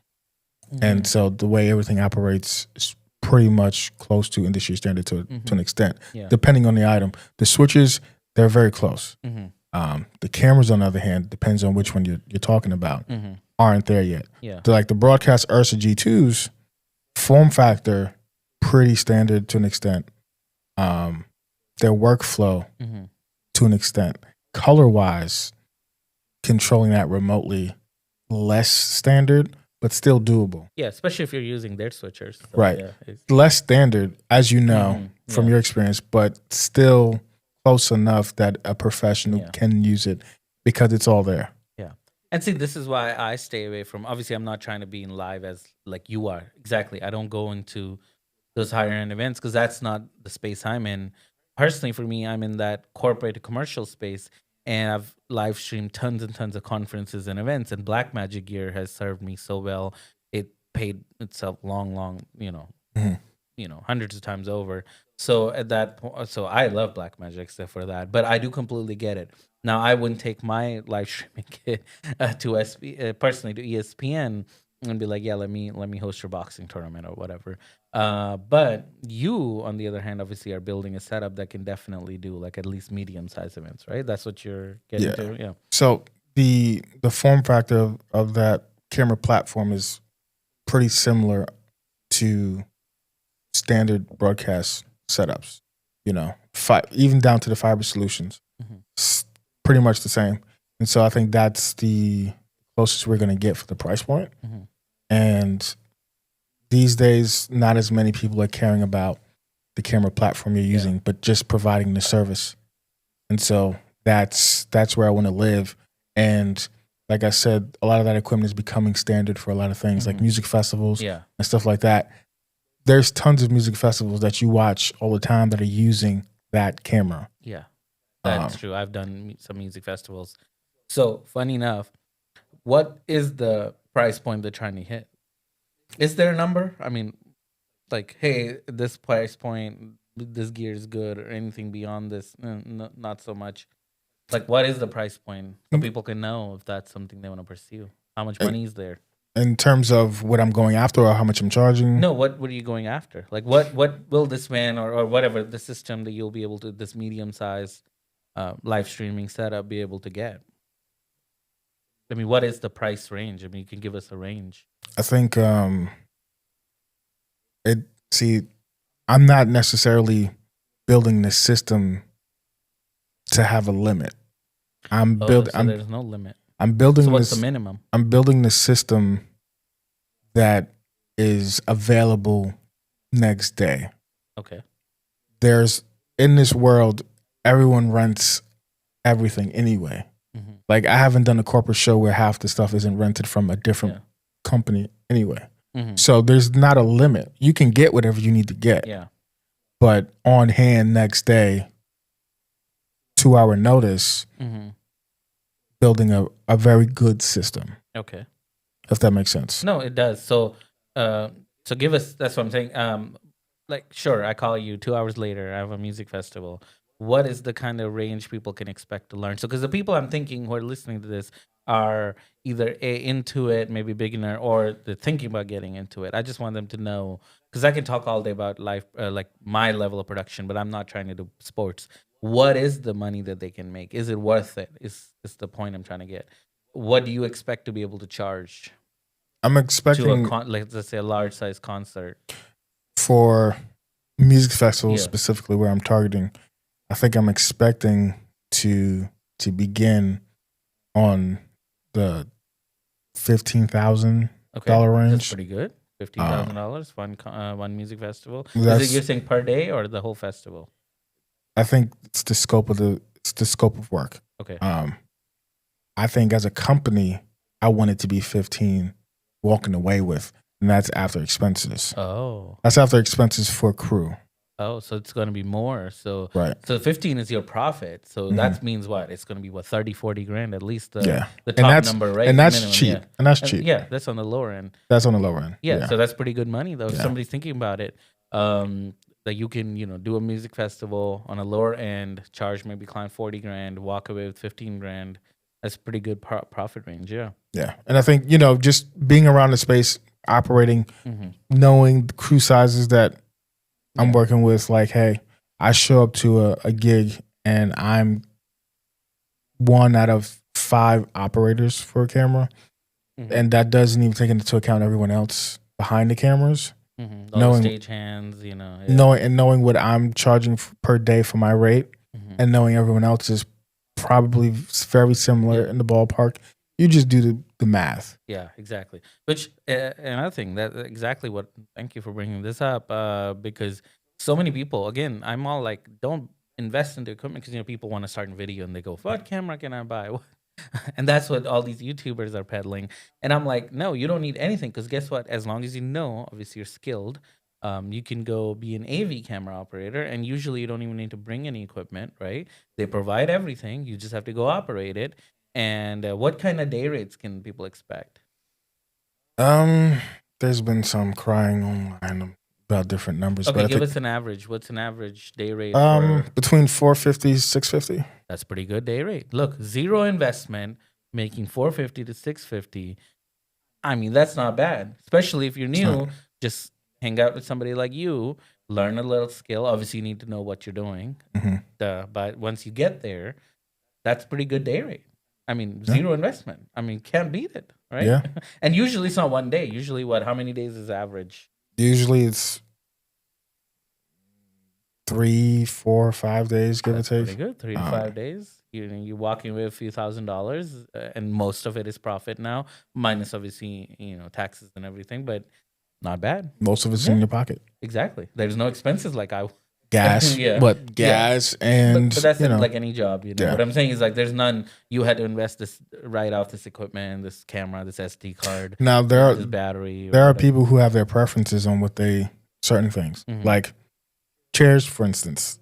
I have my preference on the chair, so I have my own chair. Okay. Well, but that's your choice, right? Yeah. Otherwise, they would provide you a chair. Yeah. Okay. Like, just there are certain things that you could have yourself. Which I know you have pulled it on my set. So I know that stool, is that what you're talking about? Or No. Oh. That's the stool. Okay, so that's different. Oh, I haven't seen the chair. That's the stool. I have a chair when I'm directing. Okay. And then I have a chair when I'm operating. Like a director's chair, or is just different? No. The cam op chair is close to a director's chair. The video directing chair for live events is a Herman Miller. Oh, yeah. But it makes sense. Yeah. Long days. And so, like, but that's a personal investment you wanted to make. Personal main thing I want to know is, like, tell people is, like, come on. I'm tired of people being broke in this industry. There's so much money to be made, and there's so many different avenues to make money, man. We've already talked about 3-4 different ways. But what I love about AV is, like, it's a zero investment route. As long as you get skilled and you network, you don't require any investment outside of what you may want to do anyway, like for your own. Now there is a level of investment when it comes to education, because different training and certifications require money. Exactly. Yeah. Nothing replaces education. Yeah. The only person paying for that is you. So there's certain things you need to pay for. Like, for example, you don't need to have your own headset, but I try to tell people there are things you don't need, and then there are things you do need. Okay. So what what do they need? So, like, let's say camera operator decides, when we jump into that, having your own headset is a really nice to have. Okay. Because you will be able to hear more clearly. Yeah, you don't. What they give you isn't good. It's still fine. Motorola stuff that you put. No. Broadcast headsets. That plug into the cameras. The ones they give you are fine. But sometimes the pressure could be a lot, or sometimes the cable may be going bad. It's not just your big head. Sometimes, maybe. But sometimes I'm joking. Quintin's awesome. The headsets could be either really strong on the ears, or the cable could be going bad, or whatever. And having your own, never excuse why you can't hear. You don't want to be the guy who has to come up with excuses. Yeah, Or exactly. Yeah, that please don't make excuses. Um, like you said, if you don't like it, definitely go buy your headset. Obviously, if somebody is being unreasonable, that's different. Then right. yes, please speak up. But Yeah. otherwise, you don't want to be the guy coming up with Yeah. excuses. So it's very easy to again get blacklisted, not get hired again, right? And yes, and people who do that, who are in that space, they're already bringing tons of stuff that they're not charging for, Mhm. but just elevates the service that they can provide. The better Right. service you provide, Yeah. the more chances they'll call you back, show after show after show. Exactly. See, it's the people, it's the relationship. It comes down to all of is that, but investment is not necessary. That's my main point. It's not. Yeah, you can be in this industry, you can make money, you can make good money. It's just all about relationships. And again, if you want to meet someone who's doing what you want to do, just reach out. I'm sure you have a Quintin in your town or whatever, or at least if you're in the Central Florida area, I would say. And tell me if I'm wrong. If somebody just sent you an email or said, "Hey, Quintin, I love what you're doing. I would love to learn more. Can I please grab a cup of coffee?" Would you say no? No? No, that's what I'm saying. Yeah. You're gonna make yourself accessible, just like I would. I find anyone in this field who's successful is generally open to helping anyone who wants who wants to learn, as long as you're not pestering. You're just being genuine about it. I'm sure you'd be happy to take an hour out of your time and have a coffee. You know, be nice, buy Quentin coffee. Obviously don't let Quentin pay for it when you want to meet him. But you know what I mean. I get it. This doesn't have to be you. There's people out there who are willing to share, and help people get into it and make a living out of it. There's, I think years ago, I had to do this the hard way Mhm. due to, I'm not going to really tell you anything. I think that whole mindset is gone. Mhm. Even when it comes down to traditional film, I don't think it's that way anymore. From people I've spoken to who operate in both spaces. Yeah, I mean, there's still politics in Hollywood, but let's Yes. not get there. That's why I'm talking go about there. on a just a day to day, person to person, one man on a crew. Mhm. I'm saying people aren't like gatekeeping as how they Yeah, used to. yeah, And in the AV space, people aren't gatekeeping how they used to. And the live event space, people aren't gatekeeping like yeah. they used to. At least on the lower ends, Mhm. where you're just a guy who wants to get on, Yeah, and you're the guy in someone's mind when they need an extra person. yeah. That's the person to call. And here's the thing: if you find somebody who is that type, then hang up the phone, go find somebody else. There's always going to be somebody nice, who's willing to, like you said, who's not gatekeeping, who's willing to share. Because at the end of the day, you're not asking for something unreasonable. You're not just saying, "Hey, take me on a set, take me on a set." You're saying is, "Hey, teach me or tell me how to do this."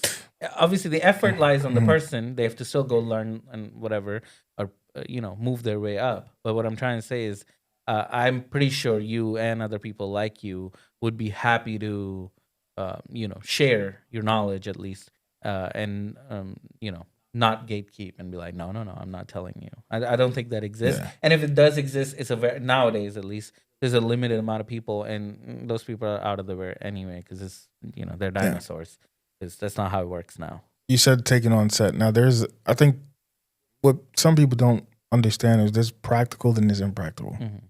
It's impractical for me to take you with me to certain things Exactly. because I'm just another guy doing a thing. Yeah. No, that's why I said not. You know? You won't take them to set, but you'll be happy to share that. Because Yeah. I don't do the same thing. I'm not just meeting you and be like, oh, sure, come to my set. Now it's different if I've, at least for me, I've built a relationship. I'm happy to bring in, and also for me referrals. For example, the way we got together is because I called Alex, a friend of mine, and you're obviously great friends with him. And I was like, hey, I want you to come help out. I need one more person, who could come do sound. And he was like, oh, I know my buddy Quentin. He's great. And normally if somebody just told me anyone, I wouldn't just hire them. But I trusted Alex's opinion. And as soon as he was like, I trust him, there you go. That's it. So sometimes that's how you can, be on set. And now obviously we've been friends for a year, and I've hired independently of Alex many times, or just in general, we talk. So what I'm saying is that goes a long way. And if you've met someone enough times that you trust them and you can vet their skill, I'm sure if you were on a show and they're like, hey, if some operator called in or whatever, like we need an operator, you'd be happy to suggest a name of someone you trust, right? Yeah, and a couple of quick examples of that.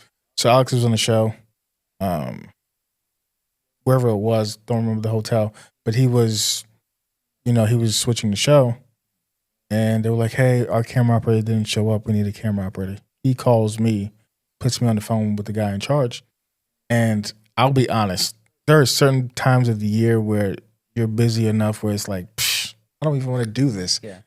That was one of those times. I had a hammer drill in my hand mounting a TV. I did not want to go, and I had just got back, and and I did not want to go and operate a camera for the next 3 days. But I was like, money talks. Yes. Finished what I was doing, and went and did the thing. But that's just an example of It's also about who you know. Simple. Like if Yeah. Alex knew you, and obviously you guys are friends, so he would call you. But that's what I'm saying. It's also who you know, and the only way you'll get to know Mhm. people is by getting out of your home and going out and networking. but and also being good enough to do the job. obviously, skills is first. Because like that, the first initial way we met, I was brought in to do sound. Mm-hmm. I wouldn't consider myself a sound person. However, I was passionate enough, understood what needed to be done, and did it. Yeah, you did a great job. But for some people, if you're not confident enough to say yes to that job yet, me personally, I don't think you should say yes to it. No, I completely agree. Please don't say yes, because had that sound not been good, I would have been really, really, really not happy, and we would have not had years. You wouldn't have been happy with me, and you wouldn't have been happy with Alex. Yes, exactly, and it would have ruined my relationship that I had with Alex at the time, right? Because the only reason at that time, because like I said, I didn't know you personally then, you were there was because Alex said to have you. But that's what I'm saying. If somebody asked me to bring somebody on set, if I'm recommending them, I'm putting my name on the line. So same thing, like you said, you couldn't have said it better. Only say yes if you're confident, because believe me, you're not blacklisted for saying no. If you just say, hey, yeah, I don't think I'm confident as a sound guy, but I'm happy to be a cam op or whatever the point is, you will not be blacklisted. But or forget blacklist, just in general, you're not souring the relationship. But if you do screw up, not only are you ruining the shoot, you're also making sure that you're not getting hired again. Plus, now you're ruining my friendship with someone else. Obviously, you didn't do that. You did great. Everything is fantastic. I brought you back as a sound guy again, because that is on me. Also, don't pigeonhole people, because I met you as a sound guy, so I'm like, oh, he's a sound guy, and then I brought you in, I think, on another gig, and then we got to talking, and you're like, I'm not just a sound guy. I'm like, crap, I gotta stop. And then obviously now I know you're an AV, your video and everything. So now I've obviously brought you. We've worked as camera guy too, but same thing. Don't pigeonhole people, but also don't say yes if you're not confident. But if you are, obviously getting to network and meet people is great, because that's how, like I said, I met you, and I wouldn't have met you if it wasn't for that whole thing. And which I'm excited to have Alex. I'm gonna have him in a few weeks, so I'm excited to have him, on the podcast too. But yeah, no, that, like I said, get out. Not that's not for you. I'm just saying anyone listening who's not, again, maybe at making money from this or making enough money from this. I think just go out and just say hi, just meet people for coffee, and I'm sure a lot people are more than happy to, I think, accommodate you if you're reasonable. If we're talking starting out, Mm-hmm.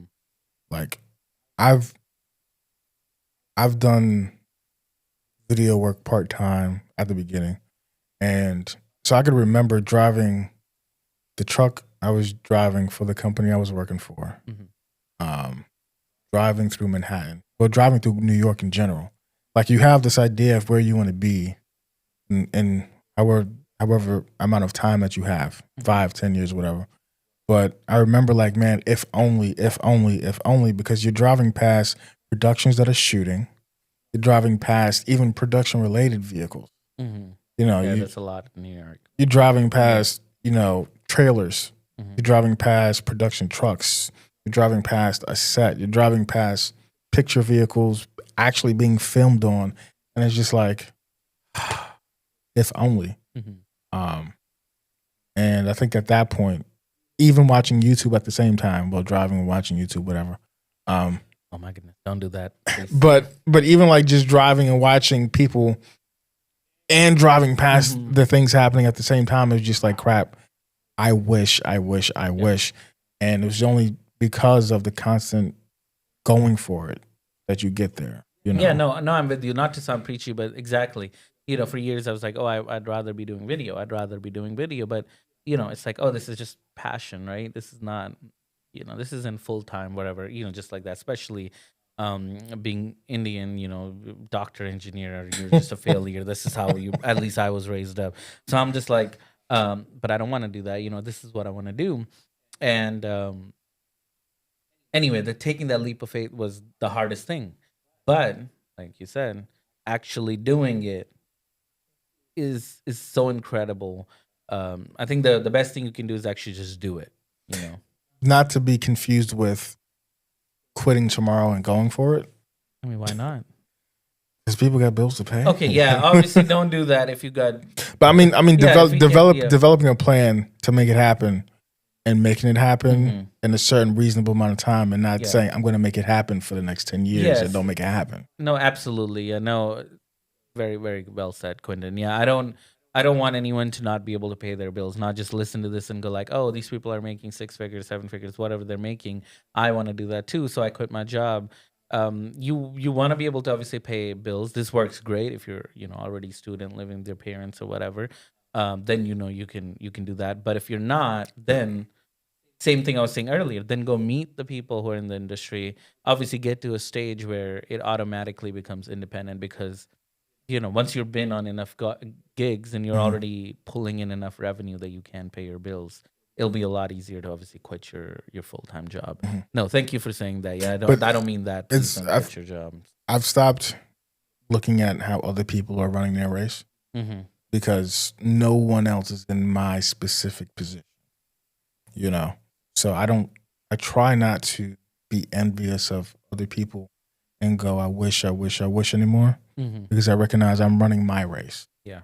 And the only person running that race is me. So, you know. And the good thing is there's enough work. Yeah, please, like, again, my thing is I don't want to be envious of anyone because, like you said, A, I think it just makes you happier. And then B, there is so much work, man. Everyone needs video. There's so much work. So why be envious? Rather learn. If somebody's doing great, if I see something that somebody's doing and I like it, instead of me going, oh, I wish I was doing that, I was like, hey, how did you get it? Like, exactly. I'm like, how'd you get it? That was awesome. You know, what was the connect? How did you get it? You know, blah, blah, blah, blah. I want to learn more instead of just sulking. You know, I think that social media has done that. I'm very techie, like I said, I'm very forward of social media since the beginning. But at the same time, I do see the drawback where what happens is everyone shares 5-10 minutes of their best life on it. And then when you're scrolling past 10 minutes of everyone's best life, you start to think that's all their life is. Everyone has problems in their life. Everyone has, you know, that 10 minutes wasn't their whole day is what I'm saying. Yeah. So you can use it two ways, right? You can either scroll through it and be like, this is what I want to do. It motivates you, right? You get out of the bed, you're like, okay, this is the set I want to be on. This is the shoot I want to be on. That's one way to look at it, and social media is awesome. The other side is, for some people, it's like they scroll and they look at it as like, oh, that person's not even good enough, or why do they have that set? And then you're just negative and not doing anything about it. I think it can be harmful. So I think it's just you have to choose how it is, and hopefully it's the number one way. And if it's not it, then I think you should just quit social media for a while and actually go work on, like you said, just being happy and just working on your skills. There's a certain level of like going back to just scrolling and saying, hey, that person's work isn't as good anyway. How are they doing it? I'm not. I'm like, this world is full of people like that just happen to be in the right place at the right time, or just a little bit of luck, or they knew that one person. Yeah, or to give you to give another side. I mean, what you're saying is correct. Yes, there's a lot of people again who matters, right? Like Alex gave you call. There's a lot of that happening, as in they will call the person they know. I'm saying Mm-hmm. then that you sitting at home that they don't know. The other thing is you don't know what the circumstances they were in because a lot of my shoots sometimes, and you've been on enough corporate shoots with me where it's like, no, you have 10 minutes to set up, or hey, or like the Kia Center job, where they're like, run, like we want you here, and the center's so big you can't be there, and then they're like, oh, the camera guy didn't make it. It's what I'm trying to say is like you don't know the circumstance also of Mm-hmm. what was happening in that moment. Maybe they only had 5 minutes to set Yes. up. Maybe they Yes. are really Yes. good. And what you're seeing is what they can do in 5 minutes and not 5 hours, right? And you at home and you're practicing your lighting or whatever, and you're like, look, mine's better. Well, maybe you had five. I don't know. I'm not saying maybe they are bad, but what I'm saying is you also don't know Mm-hmm. what was the situation. So stop being judgy of other people. And I don't know. At least for me, it made me happier where I don't try to do social media that much. And when I do it, I am more, ooh, I want to do that, more of that. So I'm like looking at it like, hey, let me connect with this person or let me ask them in a positive way because I want to do that, and there's enough work out there for me to do that, and I just need to know how they did it. Like I would love to learn as more of an education thing than more of an emotional thing. There are there are about 4 Instagram pages um, of people who are doing exactly where I want to be. Mm-hmm. And I'm all over it. Anytime they post, anytime there's a story, I'm watching it and I'm just looking for details. Looking for, is there something there that Mm-hmm. they're doing in their process? Like they're taking a picture of their engineering rack, for example, like in their vehicle. What is that? How are they using it? Mm-hmm. What Why is do it? they have it? Yeah. Why do they have it? What Exactly. show are they doing?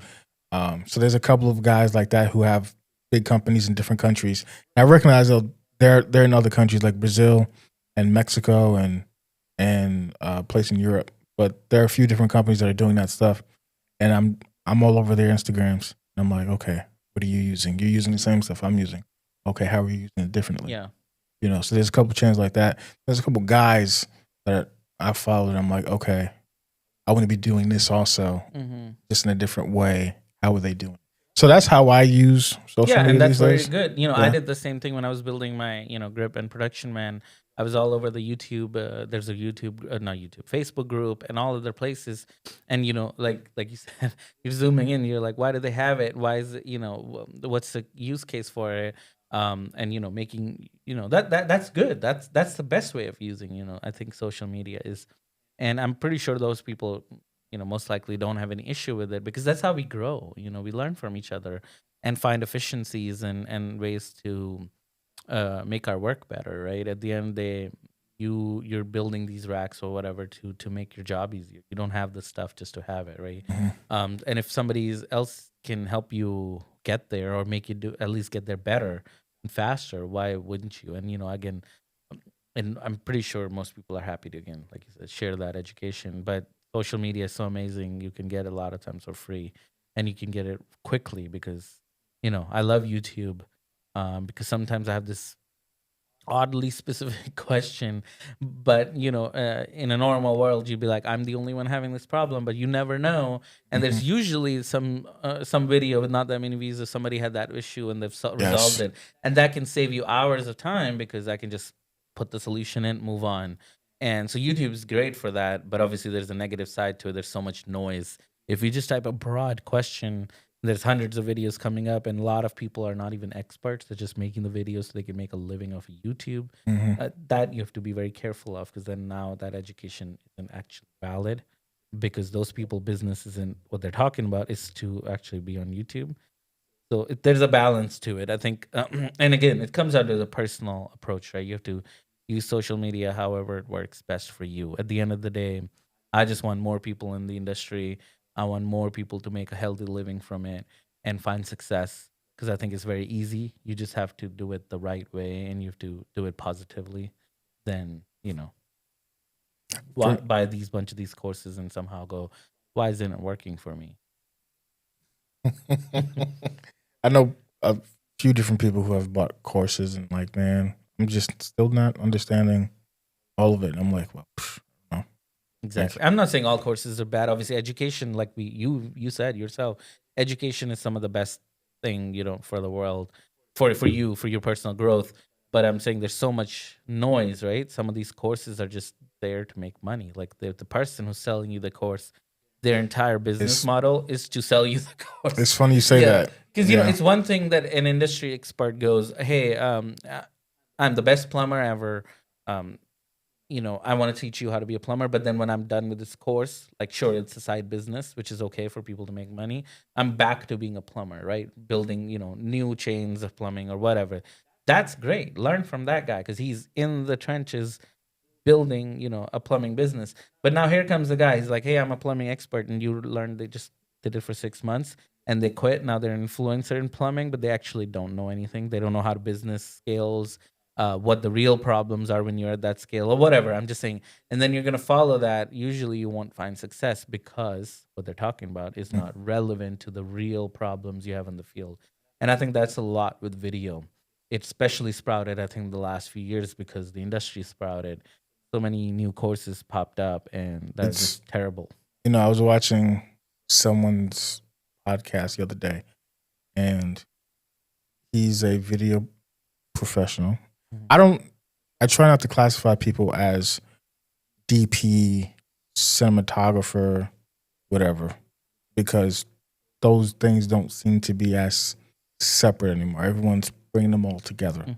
So I just call people video business professionals or video professionals. Okay. Because at this point, we're operating in the space that we're supposed to be professional, and we do video. Video is a vast term, but because I'm in so many different spaces and I know so many different people, I kind of just say he's a video professional. And when people ask me what do I do, I'm just like I'm a video professional at this point because me sitting here saying, hey, I'm a video director.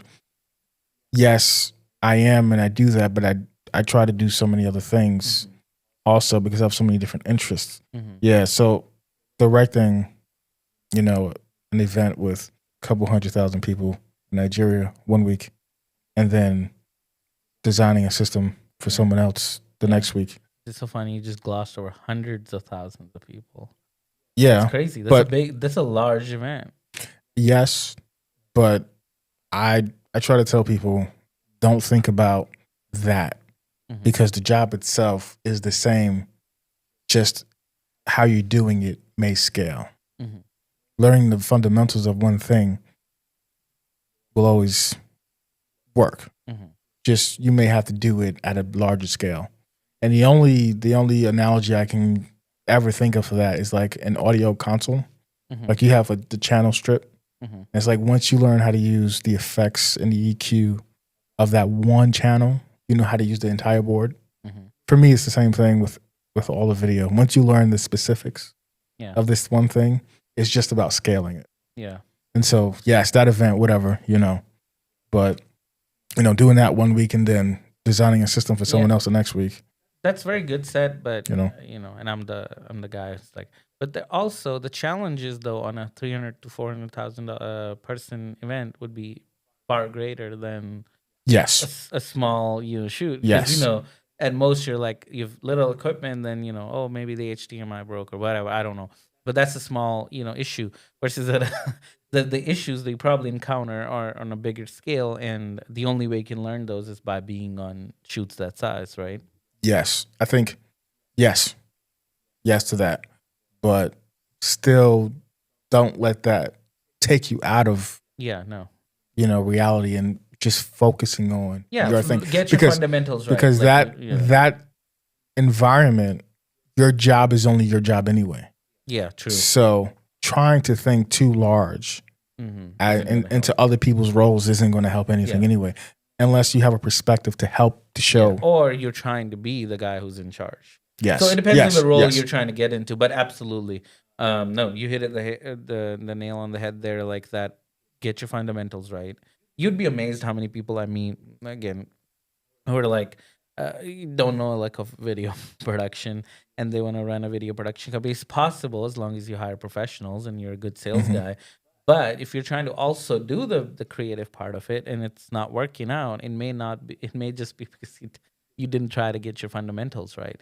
And it's not hard. It can just be on set, again, meet all I can tell people is like, nowadays it's, you don't need school or anything. You just need to be on set. You just need to be on the set with people who know what they're doing, and they'll happily bring you, as a PA or whatever, as long as you build that relationship first. Yeah. And because most, like you said, people aren't gatekeeping anymore. People are happy to share. Plus, what I love is most people doing this are passionate about it. Very few people are in this just for the money. Obviously, people want money, but most people are passionate about whatever. Like you are going to live because you're passionate about it, right? I do corporate and commercial video because I love it and I'm passionate about it. And those people generally will happily talk about it because that's what they Forever. love. Yeah, Yeah. exactly. Yeah. Because that's what we want to do. So why wouldn't we want to share it with anyone? So there's no gatekeeping going on here. Rather, you're fulfilling that internal thing to talk about what you love. And a lot of our spouses are just like, please stop talking about it. Anyway, so And it's like, you did what today? Oh, yeah, great, cool, yeah, whatever. exactly. Yeah, we don't It's want to like, know about it's the like, black magic. what time will you be home? That's all I really juicy, care yeah. about. Exactly. So just I think it's just more is just reaching the approaching, and genuinely, asking, and I'm pretty sure you'll be happy to find that information and go to whatever role, like you said, you want to be. But also, yes, and not being afraid to reach out. Yes. Because, for example, I didn't know many people in Orlando at that time when I reached out to Alex. Mhm. And the only reason why I reached out to him was because I was watching a YouTube video on a GH5 or whatever, and he made one, right? And then another YouTube channel was doing a podcast type thing with he had people virtually, and Alex was on there, and he said he was in Orlando, and I'm like, well, Yeah. I need to reach out, and I reached out to a few people that said they were in town, and yeah, I just got over the hump of just reaching out to new people. No, That was the thing. But see, you did that, and look, Yeah. he obviously accepted, which is why he knew you. And it was a little weird. Oh, really? What was the weird? I want to know this story. So I reached out to him on Instagram or whatever, and he kind of responded. How many years have you known him? Since 2020. Okay, so about 4 or 5 years. So- you're a year earlier than me because I believe it was 21 when I met you. So Yeah. a year before then. Okay. Yeah. So reached out to him. He kind of was like, yeah, cool. Because I said this is what I do, this is who I am, whatever. He was like, yeah, sounds good. Then I was like, yeah, let's we should meet up, whatever. And he was like, yeah, let me get back to you on a date. I was like, okay, cool. Then I'm going to Best Buy to get a hard drive. He's in Best Buy and he's online. And it was funny because I was sitting in the car about to go inside and I seen his company shirt on his back, but I didn't know it was him. I was like, I've seen that. That's his company. Yeah. So I'm like, okay. And as I'm going in the store, I was like, wait, that is him. And then I was like, well, shoot, now do I go over there or do I wait till he responds to me on Instagram? Because I'm like, I don't want to be a stalker, Yeah. like, just normal people. Mm-hmm. But I was like, yeah, why not? Go over, Mm-hmm. introduce myself. And yeah, And that was it. that was it. I was just like, okay, getting out of my own way. Yeah. No, because we're not celebrities. It'd be one thing if somebody was like online influencer or whatever, then they'd be like, no. But we're video people, so if you just say hi, I'm pretty sure most But there's people a say certain hi. disconnect between watching someone's video online and Yeah, the real person. Yeah, it's not And- the same thing. when it wasn't planned. Yeah, especially. Yeah, you That's- just gotta yeah. be nice. Hey, I just noticed, aren't you Alex? Something like that, Mhm. right? Wouldn't you? That's what I would just say. Hey, are you not Alex from that? Oh, I think I reached out on Instagram. Yeah. Perfect, something like that, and then just be genuine about it. Don't be weird, obviously. Yeah. And just using that process to reach out to more people and that snowball to other people, which snowballs to other people. So it's Yeah. just like just going for it and not being afraid to fail a little bit. Yeah, you yeah, know? because get used to no, because again, some people will not respond, and that's okay. That's from like, don't give up on one person. Try a few. And you never Yeah. know. Again, people are busy because you have to understand, if in at least you know like people who are actually doing this, they're busy. They're like, they're actually working professionals. That's why you're trying to reach them. So, Mhm. time is obviously important. But again, I would be personally, at least I can speak for myself. I'd be happy to share my information, like any information I have. It just may be like, hey, I'm traveling right now, but let me get back to you, or why don't you reach out? Usually, I'll tell them because I know I'll forget about it, and I don't want to be the person, because my priorities are video and family. Mhm. I know everything about my project, but that's it. I'm not thinking about the rest. So I'll be like, reach out to me in 2 weeks, and I will happily. And then when they do, and I'm happy to meet them. Point I'm trying to make is I'm happy to share, and everyone I've tried to meet, especially people who are doing well, they're happy to meet, and they're happy to share, and that's the knowledge. Or like I said, hopefully, that's the point I'm trying to serve with this podcast is get people information, straight away while they're driving or whatever. So it's free, and even if they learn a little bit, like today for me, it's like, how much money is there in freaking AV? And if they don't know that, um, then you wouldn't even pursue it, right? Because when you think video, you're thinking, just video. Like you may not think Yeah, live is part of video. but we're talking from a operator's perspective, not Hmm. an owner's, Yeah. because as an operator, yeah, you can make pretty good money. I mean, and I'm just one guy, and that's not my Well, full you're time. gonna be an owner, though. I mean, you Right, are right, owner. I right, get right. it. But I'm saying, up until a certain point, I was just an operator, and so just being hired by other companies, and as that person, as the operator, knowing what other people are making, Mm-hmm. that are doing it full time. I'm splitting my time. Mm-hmm. Video production, AV, focusing on trying to break into owning and operating a live event Mm-hmm. equipment company and all these different things. Those guys who are in it 24/7, tons of guys who are doing 150,000 a year, just doing that. Yeah. But the caveat is you are gone a lot. Mm-hmm. You're always busy. Yeah. There's not a lot of downtime. But when you give yourself downtime, Mm-hmm. it's good. Yeah. You can kind of do whatever you want. Exactly. The thing that I don't want to get to is being the guy. I met a guy who owns a sound company, and there was a couple of the older guys sitting around talking after we were already set up. And they were talking about how they used to travel overseas and, gone for this amount of time doing tours and whatnot, and how the relationship with their kids suck. And I'm like, well, I don't want that to be. Yeah. And so I'm always thinking about that also, trying not to be those people. Mm-hmm. Because one, their bodies are jacked up, Yeah. and two, the relationship with their families are jacked up. Yeah. But they make tons of money, Yeah. and they're doing what they enjoy. Mm-hmm. Yeah. Obviously, your level of obsession can vary. Yeah. No, it's very important. Like what you're talking about is maintaining a family and work family relationship, balance basically, because at the end of the day, sure, like you love this and you're passionate about it, but you shouldn't consume you. You should still take some time. Hang out with the people who love you, who care about you. Uh, so you have a healthy balance of both, and you can still make enough money. I think. I don't know, specific to each specific AV industry, but I think you can make enough money and still pay some attention to your family. Yeah, Yeah, yeah. I yeah, mean, you're doing it, yeah. So, um, I mean, all I can say is I take huge inspiration from um, you anyway, because like I said, every time I know you're doing something, and you still travel to family, and like you say, you're paying attention, traveled internationally and paying attention to your family. Now I get it. If you were doing that every day, that'd be a different thing, right? You're finding a balance, and that's good that you're not also getting just bored with it.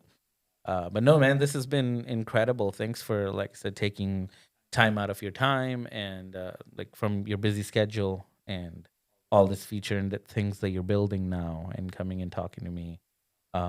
Anything you want to add, talk about, ask before we wrap this up? Um, let's see. I've also thought about other people have said you should do something similar. Talking to me, and I'm like, yeah, it sounds like a good idea, but I don't really want to sit in front of a camera. But that was the point of the meetup, is having those conversations that you would have one on one with different people, having it in a larger space. Yeah. And maybe doing it in front of a camera could help also. Yeah. So I thought about that. But really the goal this year is completely going into the live space 100%. Building that studio space out, putting 1 to 2 OB vehicles out there, and really diving into the virtual side of things. So those are the goals for the year. That's pretty good goals. I'm excited to see the new studio, I guess, or the new space once it's done. And then also seeing the OB van, because like I said, I wanted to build one for years, because we do enough live events where it could be beneficial. But then again, I'm traveling so much. Would it be like, because all my live events, a lot of them are like flying somewhere or doing it. Then I'm like, do I want to build a van? So it'd be great to have a friend who has one. So if I ever do need it, I can obviously work with you on that. So that's incredible, man. Like I said, you're chasing your goals, you're chasing your dreams, and I'm excited about the next meetup as well. Because like I said, the last one was a blast. I had such a good time, and thanks for having me and be a little, be a speaker and speak. And I hope people got some value out of it. Just like with this, I'm just like, I just want people to get any value out of it, or worst case entertainment, because I love podcasts when I'm driving long drives to Miami, Atlanta, whatever, for shoots. And that's my purpose. I'm like, I'm just trying to make what I want to listen to. So Yeah. But that's incredible. You're Quintin again. Thanks for coming, man. It's always a pleasure to talk to you. And do you want to tell people any Instagram or anywhere where can they go follow you? Oof. I would have to have those, right, and use them. Yeah. You're like me. You're not posting anything. No, but it is going to change, because with the new spaces and things available, I want to be more visible. Because just operating as myself, I didn't really have to be, because most of the business was word of mouth anyway. Yeah. So I didn't have to be visibly out there. But we spoke about, I'm going to change the company name.